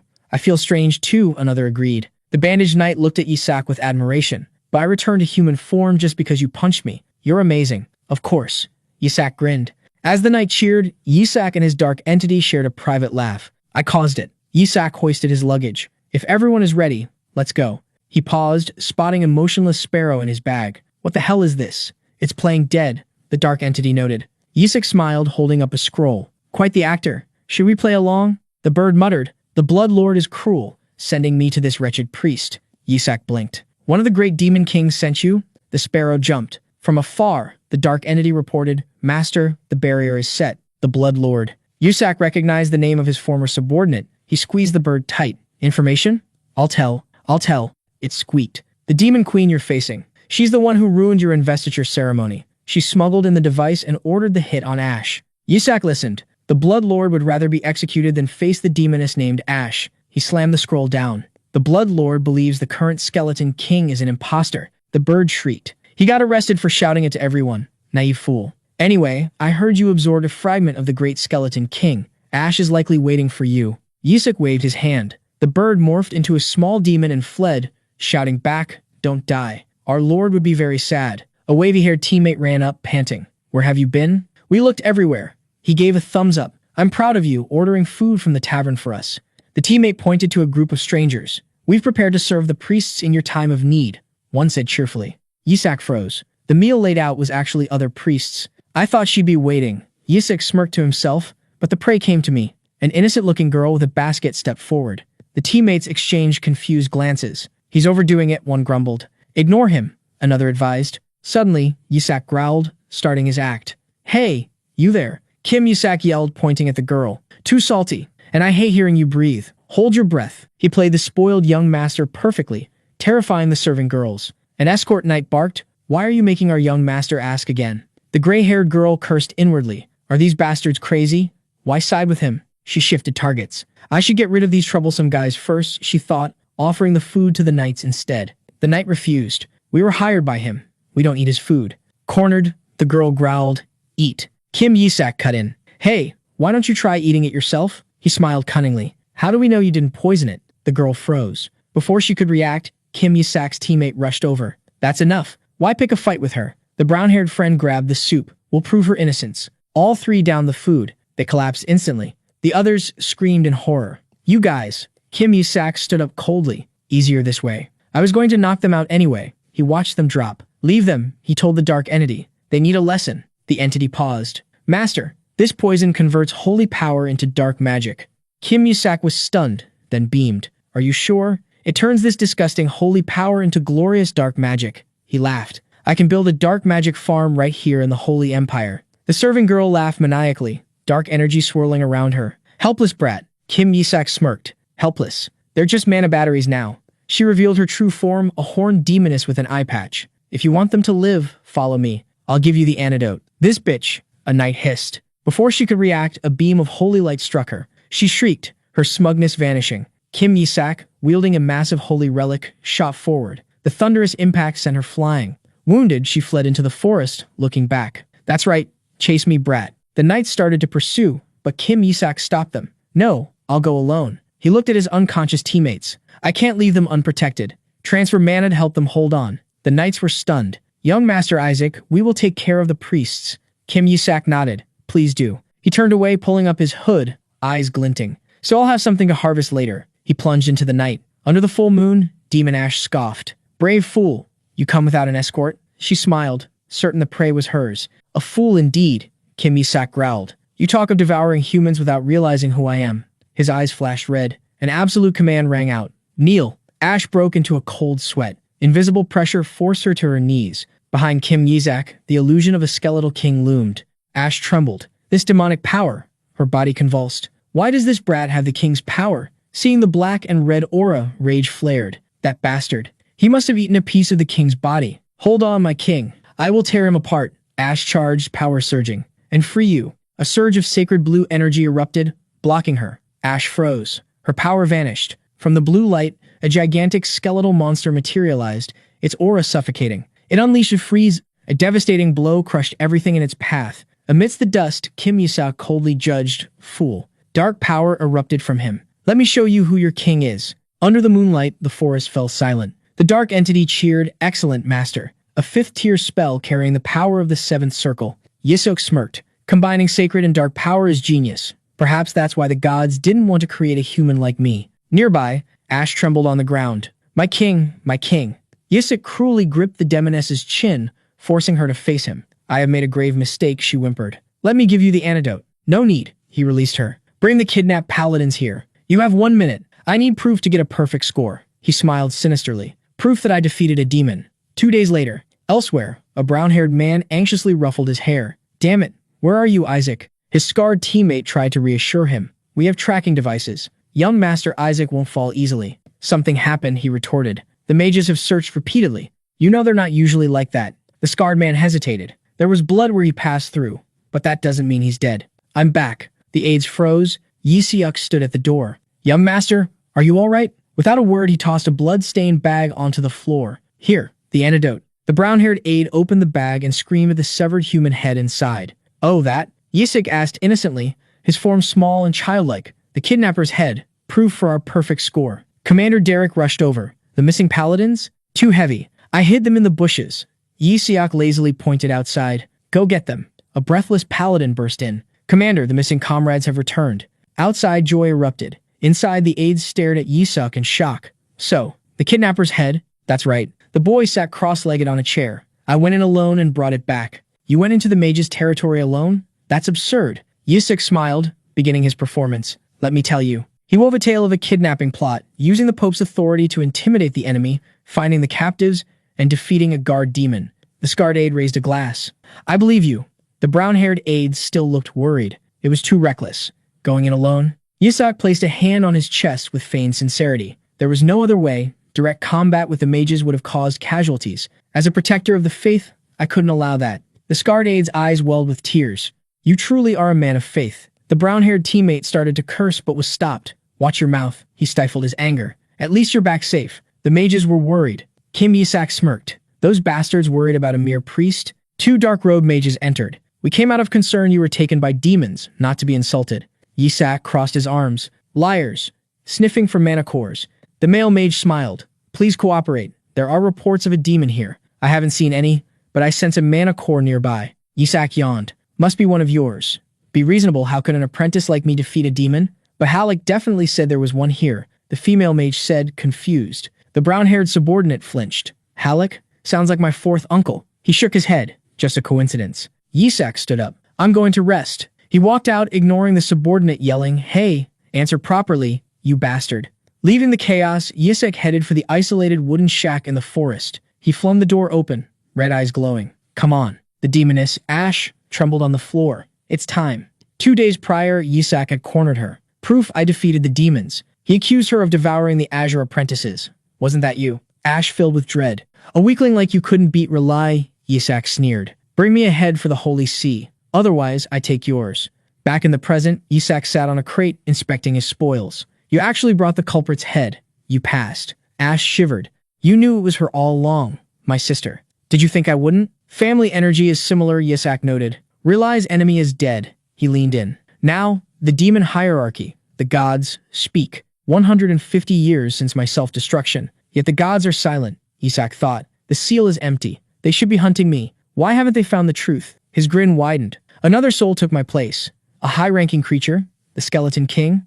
A god?" Ash retched in terror. "Yes, your majesty." Yisak sat on her back. "Return to the demons. Be my eyes and ears."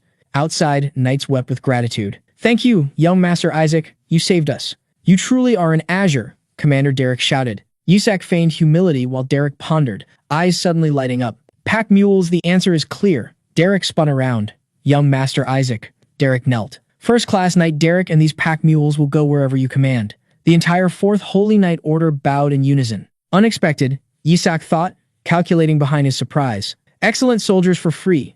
Intel, connections, mobility, gaining so much just by. Saving 11 people is truly a huge bargain. Kim Yisak's train of thought broke. He noticed a child staring at him. Derek smiled. "You don't recognize him, do you, young master? You'll be surprised." The child stepped forward. "Hello, I am the young prince of the Arcane Empire, Hyperius." Yisak froze. Damn it. What? Realization hit. So the mages were enthusiastic because one of their own was captured. What a steal. I thought hella people were all bastards, Hyperius said brightly, but I owe you my life. Compared to those scum at Sanctus Seeds who pushed apprentices to their deaths, you are a shining example. His eyes sparkled. You are truly devout. Please, let me repay you, big brother. Yisak smirked, an idea forming. Really? He pinched the boy's cheek. You think you can help me? Elsewhere, Your Eminence, the Azure team has entered Chrysandia. The brown-haired cardinal didn't look up from his desk. I thought the beasts would stop them. It seems Kim Yisak went in alone. The cardinal paused, then sneered. He can't tame those beasts. Even we gave up. The subordinate smirked. Indeed, we've arranged for them never to return, the cardinal mused. The Azure Patriarch will use the mages to eliminate them. What if the royal family interferes? The subordinate asked. They wouldn't dare meddle in a disputed zone like Chrysania. The cardinal ordered, if he somehow succeeds, make sure he doesn't return to Hela. He smiled, picturing the Azure family's ruin. Back in Chrysania, Yisak laughed maniacally. I need to shove this in his face. He shoved Hyperius forward.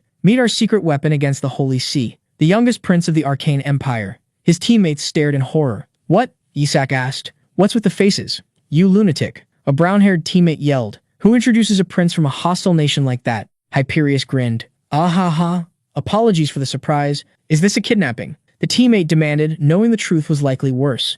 Yisak smiled savagely. Now the Holy See is screwed. The rule of politics, Yisak lectured, is leverage. Saving the prince means the Arcane Empire owes us a huge debt. A great strategist. Hyperius praised. The teammate clutched his head in despair. He's gone crazy too. You want us to announce we saved him and return triumphantly. Don't tell anyone yet. Yisak signaled for silence. The Gold faction surely set traps to sabotage us. Now, what happens if the prince gets caught in one of those traps? You're amazing, Hyperius shouted. I'll jump into fire for you. Yisak rubbed his hands together, red eyes glowing. Let's screw over those gold bastards. But that puts the prince at risk, the teammate argued. If he gets hurt, both the Holy Nation and Arcane Empire will investigate. Yisak smiled triumphantly. Exactly. Imagine how shocked the Gold faction will be. Cardinal Barrett won't leave evidence. It's fine, Yisak winked. He has accomplices. The teammate paled. You're going to use the mages? Fighting head-on causes diplomatic trouble, Yisak said calmly. Then he roared, initiating his gamble. Boom! You're absolutely right, big brother. Hyperius cheered, ignoring the frozen teammate. The others whispered. Has he lost his mind? Boom! A blond boy rushed to the railing. What's happening? In the distance, a column of black smoke rose from the forest right where the mages were stationed. Kim Yisak laughed at his teammate's horror. First strike wins. Those damn mages dare covet my mana cores? He pulled down his mask, eyes flashing, and leaped off the balcony. His brown-haired teammate screamed, that lunatic. Chaos erupted at the mage camp. Supplies were destroyed. The ambush total. An elderly mage coughed violently. Azure apprentices? They struck first. Attack those damn priests. A female mage barked. Wait. Kim Yisak emerged from the shadows with a sinister smile. Now. He shoved Hyperius forward. The little prince yelled, you bastards. The mages froze. The crown prince? They stared in confusion. Your Highness, why are you with them? Come here. Kim Yisak raised his sword against the boy's neck. If you care about this child's life, he grinned maniacally. Hand it over. Didn't you hear me? Watching from above, the teammate whispered, God, please punish this bastard. The Joshua family was known for their code, preferring death to dishonor, yet their descendant was laughing savagely. You wouldn't mind his head flying off, would you? Yisak threatened. The mages were bewildered. Hyperius was strong enough to flatten adults. They assumed he was being controlled. We have to help him. Hey, descendant of Joshua, calm down. Yisak's teammate yelled, trying to intervene. The old mage stepped forward. Let's talk. Talk my ass, Yisak roared. I told you to hand everything over. A young mage reached out. Your Highness, take my hand. I'll help. Hyperius slapped the hand away. Idiots. Why aren't you saving me? He struck the mage, feigning fury. You call yourselves mages of the great Arcane Empire? Useless. I command you. Yisak hoisted the boy onto his shoulder, and they shouted in unison. Drop everything and get out. The old mage knelt. You are the future of the Empire. We must obey. He surrendered, defeated. I will give you everything. Just release the prince. Manticores. Manticores. Manticores. Yisak's mind chanted, ignoring the dark entity whispering for him to calm down. Good, Yisak sneered. Seeing your sincerity, I'll let it slide. However, I will report your conspiracy to the Empire. The mage started to deny it, but Yisak cut him off. Hunting demons with weapons designed to kill priests? Do you want to bring back the prince's corpse? The mage hissed. Bastard. Prince Hyperius waved his hand dismissively. What are you waiting for? Get out of my sight. That night, maniacal laughter echoed through the inn. A treasure trove of crystals poured onto the floor. Kim Yisak rolled ecstatically in the sea of precious manicores. Hyperius watched with admiration. Brother truly has an eye for value. I never thought someone from the Holy Nation would recognize the quality of arcane manicores. He leaned in excitedly. Name your reward. I'll make the Joshua family rich. Have you ever considered defecting to the Empire? Stop it, you two lunatics. The recently awakened teammate yelled. He turned to Yisak, trying to be serious. Isaac, I had to tell you something. Huh, wipe your drool first. Yisak mumbled sleepily. The teammate ignored him, pressing the point. Are you really going to tell the Patriarch that our fourth uncle was involved in this? Kim. Of course, Yisak said. I need to eliminate all competitors. If you do this without proof, you'll die, his teammate warned. Yisak smirked. Proof? That old mage called us descendants of Joshua. He knew who we were, because we have striking appearances. What? Yisak kicked him. You're ugly as sin. Who looks at you and thinks Joshua? That old man was told. The teammate froze. There's no way, unless someone from Joshua revealed it. Wake up. Yisak grabbed him. Your uncle tried to kill you. How could he? The teammate stopped, horror dawning. Azure, gold, the crown, Yisak said. All of them might have been sold out. At Sanctices, a skeptical voice echoed. What did you say? The Azure trainees are returning alive, a subordinate reported. They also rescue the kidnapped victims. The brown-haired cardinal gritted his teeth. What were those mages doing? How did that brat survive? Sir, the prince of the Arcane Empire was among those rescued. Who? Young Prince Hyberius Britannia. The messenger bowed. Isaac Joshua has requested a thorough investigation. The cardinal roared. So that's how the brat wants to play. With the prince involved, he was facing attempted murder charges. Another subordinate rushed in. Your Eminence, the Joshua Patriarch has arrived at Barrett. He's demanding to see his fourth son and causing a massive commotion. Meanwhile, in the Holy Helen capital, Kim Yisak laughed gleefully. He had successfully ignited his grandfather's fury by framing his fourth uncle. Young master, a woman knelt before him. Thank you for avenging my brother, who was killed 14 years ago. Yisak shrugged. It's nothing, just a small matter. How are the others reacting? Similar to the Patriarch. Elsewhere, Lord Gold roared. That madman tried to kill his own nephew? And not Isaac? Isaac is his nephew too, Relly pointed out. Their hair colors are different. Shut up. Simultaneously, Lord Benjamin, the financial manager, burned the traitor's inheritance documents. Everything will be returned to society. Back in the square, Yisak mused. All Joshua descendants meet for the new year. That worries me. The fourth lord is trying to kill you, the woman warned. Don't worry. I don't intend to die. Yisak paused. Strange. There should be another place in chaos, but they're too quiet. They're coming soon. A piece of paper fluttered away. Here it is, Yisak exclaimed. The ground cracked and a summoning circle glowed. The woman gasped. A holy summoning spell? Yisak was pulled through the light. He landed, smiling meaningfully. You seem in a hurry, he provoked Leon Sepet, using a summoning spell. The red-haired cardinal grabbed him. You said you'd show me something amusing. Yisak smirked. It seems my arcane little prince is doing fine. Leon gritted his teeth, lifting the boy's chin. What the hell were you thinking?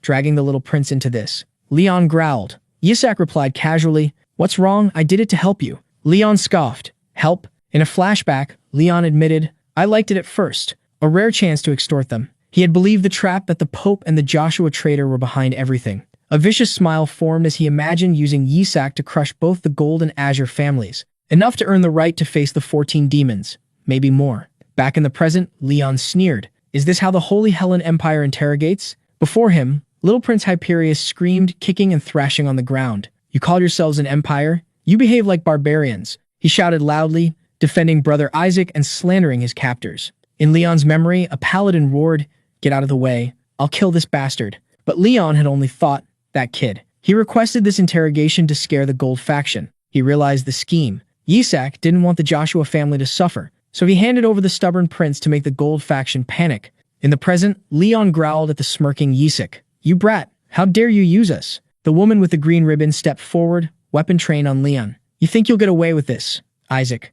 Yisak grinned, feigning concern. I'm quite annoyed seeing my people in trouble. What? The dark entity inside him mocked. You're not annoyed. You enjoy their pain. Leon froze. He narrowed his eyes, a terrifying thought striking him. Strange. His face twisted into a mad grin. No one has ever discovered that about me. An invisible surge blasted the woman backward. She hit the ground, coughing. Leon advanced slowly. Did the Azure Patriarch tell you? He laughed savagely. It's easy to make an apprentice disappear. If you've had your fun, pay the price. Cardinal Sepet, Yisak said calmly. Huh. Leon swung, releasing a wave of killing intent. Does your family teach nothing but faster ways to die? Run, young master, the woman screamed. Yisak didn't run. He raised a hand, effortlessly blocking the attack. The woman gaped. Yisak looked up at Leon and smiled, holding out a golden card engraved with a rose. Thank you, Cardinal. This is more than enough payment. Leon leaned in, his smile probing. Tell me, Isaac, did you really defeat that monster? Trade secret, Your Eminence, Yisak retorted.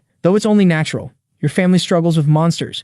The Azure faith does not. That's why your son lost. Leon's smile stiffened into rage. Insolent bastard, he muttered, then stalked away. Yisak waved goodbye as the woman rushed over. Are you all right, young master? So many psychopaths become Red Clan patriarchs. Yisak mused, watching the enemy leave. The girl looked at the object in his hand. What is that? A pass for Sanctus Seed's prison, Yisak said, expression serious. I can meet my retainers with this. At the Golden Pentagon Oversight Committee, the crowd buzzed. Who takes the king title this time? Gold team, obviously. A man scoffed into his wine. Red Faith already lost to Azure. Oh, here they come. Footsteps echoed. Yisak led his team into the spotlight. The Azure Faith, it's Isaac Joshua. An Azure teammate screamed internally. Damn Isaac Joshua. I've almost died so many times because of him. Smile, Yisak ordered coldly. Or else. The team forced awkward smiles. A murmur swept the crowd. Yisak looked back. The gold team, their perennial rivals, strode proudly into the arena. Two members cast disdainful looks. Insolent Azure lot. They beamed with confidence, recalling their feat of retrieving the Empire's lost relic with the help of a girl named Kina. Nearby, another team openly mocked the Azure group. Use your heads, you idiots. The moderator cut through the tension, ordering everyone to stand. The results will be presented by the Emperor himself. Grand doors swung open for the Emperor and Crown Prince. The stands erupted. The Emperor's presence marked this year's Pentagon as historic. The gold team swaggered, convinced the Emperor was here to honor their treasure. As the ceremony began, the arena held its breath. The white team retrieved the lost books. Kim Yesak's teammate listened tensely. The red team recovered a holy sword forged by the genius Artie. The ancient blade glittered, drawing gasps, but the gold team just smiled smugly, waiting. Finally, their prize was revealed, a magnificent royal necklace lost for centuries. The brown-haired Azure member froze. It was the heirloom stolen by barbarians. No wonder the Emperor came. Truly astonishing, the Emperor mused. This was stolen during my grandfather's time. The gold team beamed. One sneered at their rivals. That's the difference between us, you useless Azure lot. Yesak's teammates gritted their teeth. And finally, the Azure team, the moderator announced. They rescued an entire squad of paladins kidnapped in Crassiendia. The gold team sneered, a minor feat, but their smiles vanished as the list continued. Furthermore, they defeated the monster that ravaged our apprentices 14 years ago. They healed the wound Hela has endured for over a decade. The gold team muttered that a royal treasure was still more valuable, but the moderator wasn't finished. However, they didn't stop there. They also saved the crown prince of the Arcane Empire, Hyberius Rom Britannia. The gold team stood stunned. The moderator listed the ransom demands, the return of a stolen artifact and the abolition of the arcane transit tax. They have accepted our terms. As the words rang out, Kim Yisak crossed his arms, smiling. The Emperor placed a hand on his son's shoulder. The results leave me speechless. You have brought both glory and benefit to the Empire. He addressed the apprentices. Royal treasures bring glory, but to me, the lives of our people are far more precious. The declaration stunned the other teams. The Azure members stood dazed, slowly grasping their victory. As the Emperor concluded, a gold team member cleared his throat nervously, sensing the end. Whispers filled the crowd. Azure's achievement was unprecedented. A cleric noted that saving lives was the true embodiment of faith, surpassing material wealth. A silver-haired young man clenched his fists. There's no way Isaac didn't plan this, he muttered. He saw through it. Bringing the citizens back was the perfect move orchestrated by Kim Yisak. On the balcony, the Emperor raised his voice. Now we declare the results. He praised a team that overcame adversity to save lives. Yesak's teammates erupted in joy, while he maintained an enigmatic smile. The Golden Pentagon belongs to Team Azure. Later, in the quiet hallway of the Azure dormitory, the clan head walked with a contemplative air. I only told him to come back alive, he muttered. Isaac truly achieved the impossible. A rare smile touched his lips, imagining the glorious future the boy would bring, and he placed his hand on the door. The Azure clan head approached Kim Yisak's room, but before he could enter, an insolent voice shouted from inside. Successor?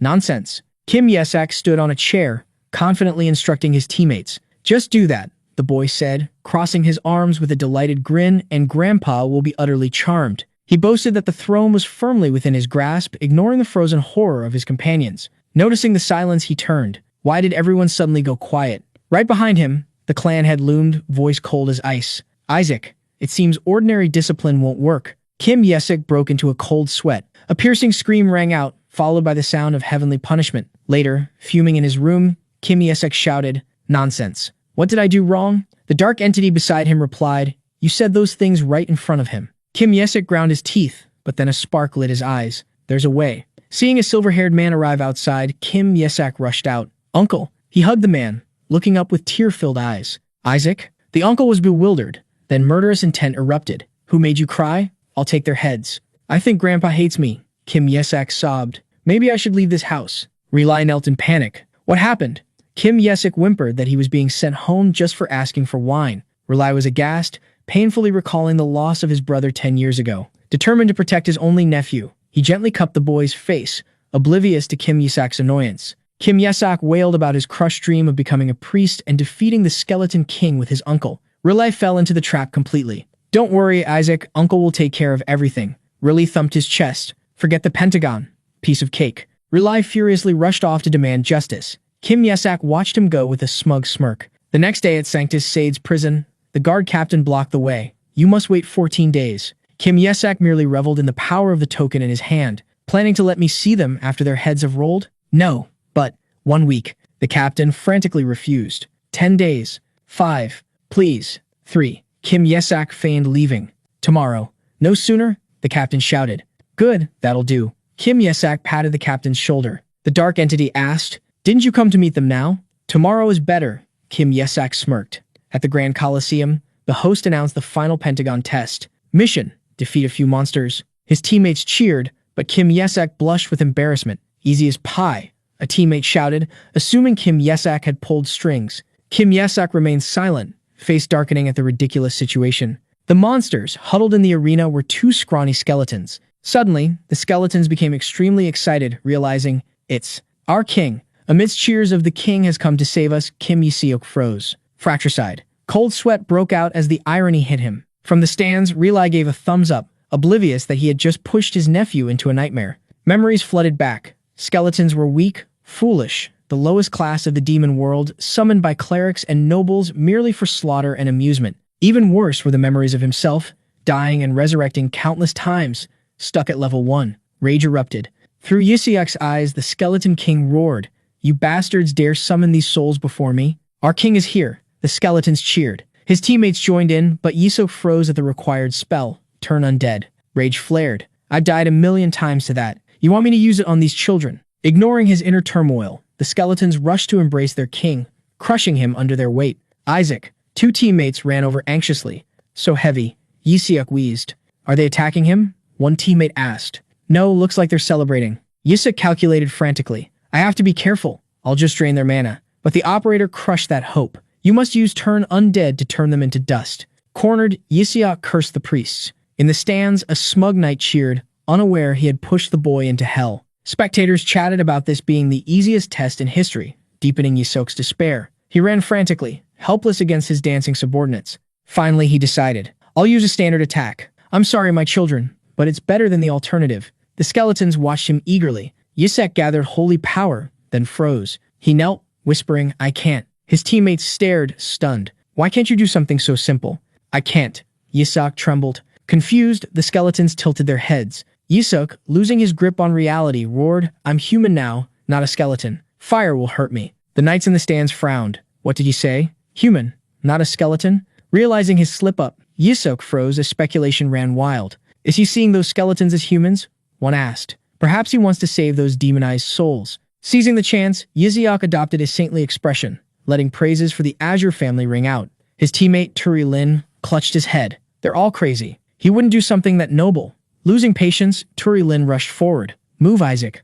Let me do it. Stop. Yeseok roared, delivering a thunderous punch that dropped his teammate. He gritted his teeth. I won't let them go to hell via turn undead. A fierce orb of holy power formed in his palm. Energy erupted, and turn undead enveloped the arena in destructive light. Yeseok fought to control the flow. I'll use it, but keep them safe. Spectators gasped. I've never seen turn undead on such a scale. Inside the arena, the skeletons reached happily toward the light. Don't know what it is, but it's beautiful.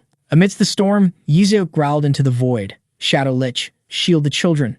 A colossal shadow rose, enveloping the skeletons in pitch-black darkness to block the holy light. In the stands, astonishment turned to bewilderment. What is that? Yeseok flashed a cunning smile. An Azure team member collapsed in disbelief he had dealt with them all in one blow. The paladins cheered, believing the boy had reached bishop rank. But Yeseok gritted his teeth. vowing to wipe out the corrupt clerics. Elsewhere, the Azure clan head mused on the Red Cardinal's plot to trick Yisiek into summoning an evil god. "I'd wish for nothing more if he only summoned a mid-tier god," he muttered, warning Goel and Rylai. The god who chose Kim Yisuk was worse than any evil god.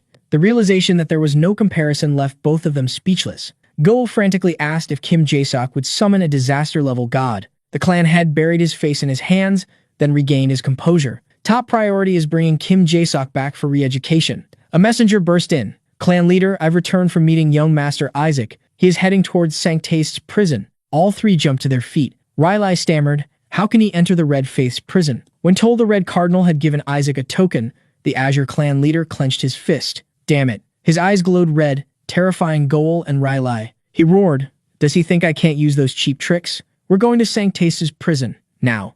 Elsewhere, Kim Jae-suk and his dark entity trudged toward the prison, exhausted. Jae-suk shivered. "I had to use that disgusting undead transformation spell, but it worked out." He held up a rope, eyes sharp. "I did it all for this reward. It dispels dark aura." He smirked. "And it will conceal my magic when we enter." "No one around, right?" The dark entity confirmed it. Jae-suk snapped his fingers, then appear. An army of skeletons rose, cheering at the reunion. But Jae-suk coldly pointed to the Shadow Lich. "Send them back." The skeletons froze, stunned. As they clung to his cloak, begging, Jae-suk yelled, "You'll be exposed if you stay here." He ordered the entity to ensure the subordinates returned home safely. Silence restored, he turned. "Now, let's go inside." Suddenly, he froze. Something was clinging to his chest, a tiny skeleton. Jae-suk cursed. Its magic was too faint to detect. A squad of guards appeared. "Isaac Joshua, it's time." Jae-suk paled. "After all that, this little one will die if caught." He hid the stowaway deep in his cloak. "Hold tight, don't peek out." The heavy gate opened. Jae-suk stepped inside, smiling confidently. He mentally reviewed the file. A level 9 demon imprisoned for 50 years. A pure-blooded true demon who had knelt before clerics to save the Skeleton King's remains. Jae-suk's eyes sharpened. "So it really is you, Bloodlord Shabnak." The dark entity used its scouting binoculars, but even so, they couldn't see the target. Jae-suk scowled in frustration. A white-haired guard captain approached. "You should be grateful for this opportunity." "Yeah, get lost," Jae-suk snapped, flashing his ID card. Another guard stepped forward. "This is suspicious. We need to search you." He reached out. Jae-suk's eyes flashed red. "I'll kill you if you touch me." The guards froze, pinned by killing intent. "This power." One gasped. "I can't move." "Touching me is declaring war on the Joshua family," Jae-suk roared. He feigned madness, threatening to bite off his tongue and commit suicide. "Do you think my uncle will let this slide?" A terrifying aura of Madman Bai Lao loomed behind him. Terrified, the guards whispered among themselves. Finally, the captain spoke. "Let him pass. He has the token anyway." "Understood. Follow me." The guard bowed. "Should have done that earlier," Jae-suk muttered. They entered the cold prison corridor, stopping before a colossal door. "We're here," the guard said. "Beyond lies the demon. Be warned, its dark aura can cause heart failure." "Shut up and open it." The heavy iron door slowly creaked. A chilling sound pierced the air. Immediately, a swirling surge of dark aura rushed out, stunning the guards and Kim Jae-suk. Behind the bars, Shabnak, a colossal figure with countless glowing yellow eyes, roared, his chains rattling violently. "What's wrong with him?" "He's been silent until now." A guard panicked. The demon's magical pressure made the air feel heavy as lead. The dark-haired guard urged, "See? His power is terrifying. You should leave right now." In contrast to their fear, Kim Jae-suk wore a delighted smile. "You bastard, you're still as delicious as ever." Smiling amid such dark aura, "This kid is truly insane." The guards looked at him in horror. Kim realized, "He thinks the clerics forced me here." Beside him, the dark entity panicked. Shabnak was roaring in fury, reacting to a painful memory of his master being forced to bow. "You dare make my master bow?" Shabnak let out an earth-shattering roar. "Call for more men. We can't let him die before execution day," the captain ordered. Kim saw the opportunity, but eyes were still on him. "I need a better moment." Suddenly, the chains glowed with holy power, searing Shabnak's flesh. "Damn it, the Pope's power. He'll die before I can save him." Kim hesitated. "If I use magic now, they'll notice." A tiny skeleton stealthily peeked out from his cloak. "Master, let me talk to him." "You cute bastard." Kim ordered mentally, "Go. Give him the stone to break the chains." As the boy nervously clenched his fists, the white-haired guard misread the tension. "I truly respect the Red family." Kim merely smiled mysteriously. "No." Then his demeanor shifted, eyes sparkling. "I'm stalling for time. The Red family is the best." While the skeleton sprinted toward the cell, clutching the crystal, Kim continued his act. "I almost pissed my pants seeing that demon, but you handled it well. In our household, you would be knight commanders." The guards looked bewildered. Kim lowered his voice, feigning secrecy. I'm here by the clan leader's command. An internal test. My mission is to injure a great demon. The guards were speechless. What madman would assign such a task to a child? In the background, the tiny skeleton slapped a high five against Shabnik's giant hand. Well, the guard concluded, that family is known for being crazy. Mission accomplished. Kim brazenly took the blushing guard's hand. Are you interested in joining the Azure family? Are you recruiting us? Suddenly, Kim staggered, clutching his head. Ugh, perhaps this mission is too much for me. The guards rushed to support him. You shouldn't have done this.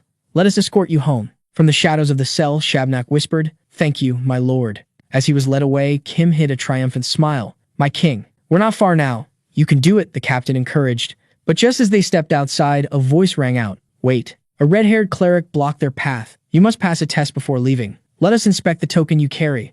Kim froze. The one the cardinal gave me? The cleric sneered. That token tests your faith. Do you think he gave it to you for no reason? Does it change color? Kim asked calmly, secretly terrified it had turned black as ink. Beside him, the dark entity gasped. Sweat poured down the boy's neck as he imagined being exposed. Hand over the token, the cleric ordered. No.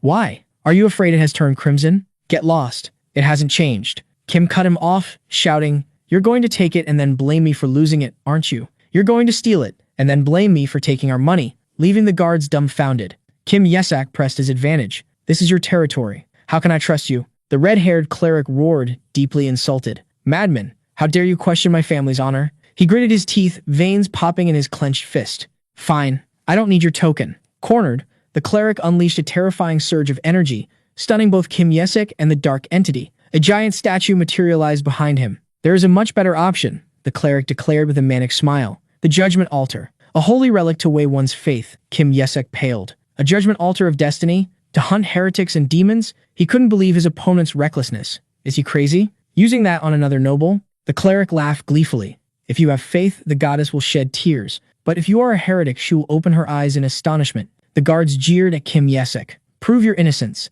Why should I play your game? Yesak retorted coldly.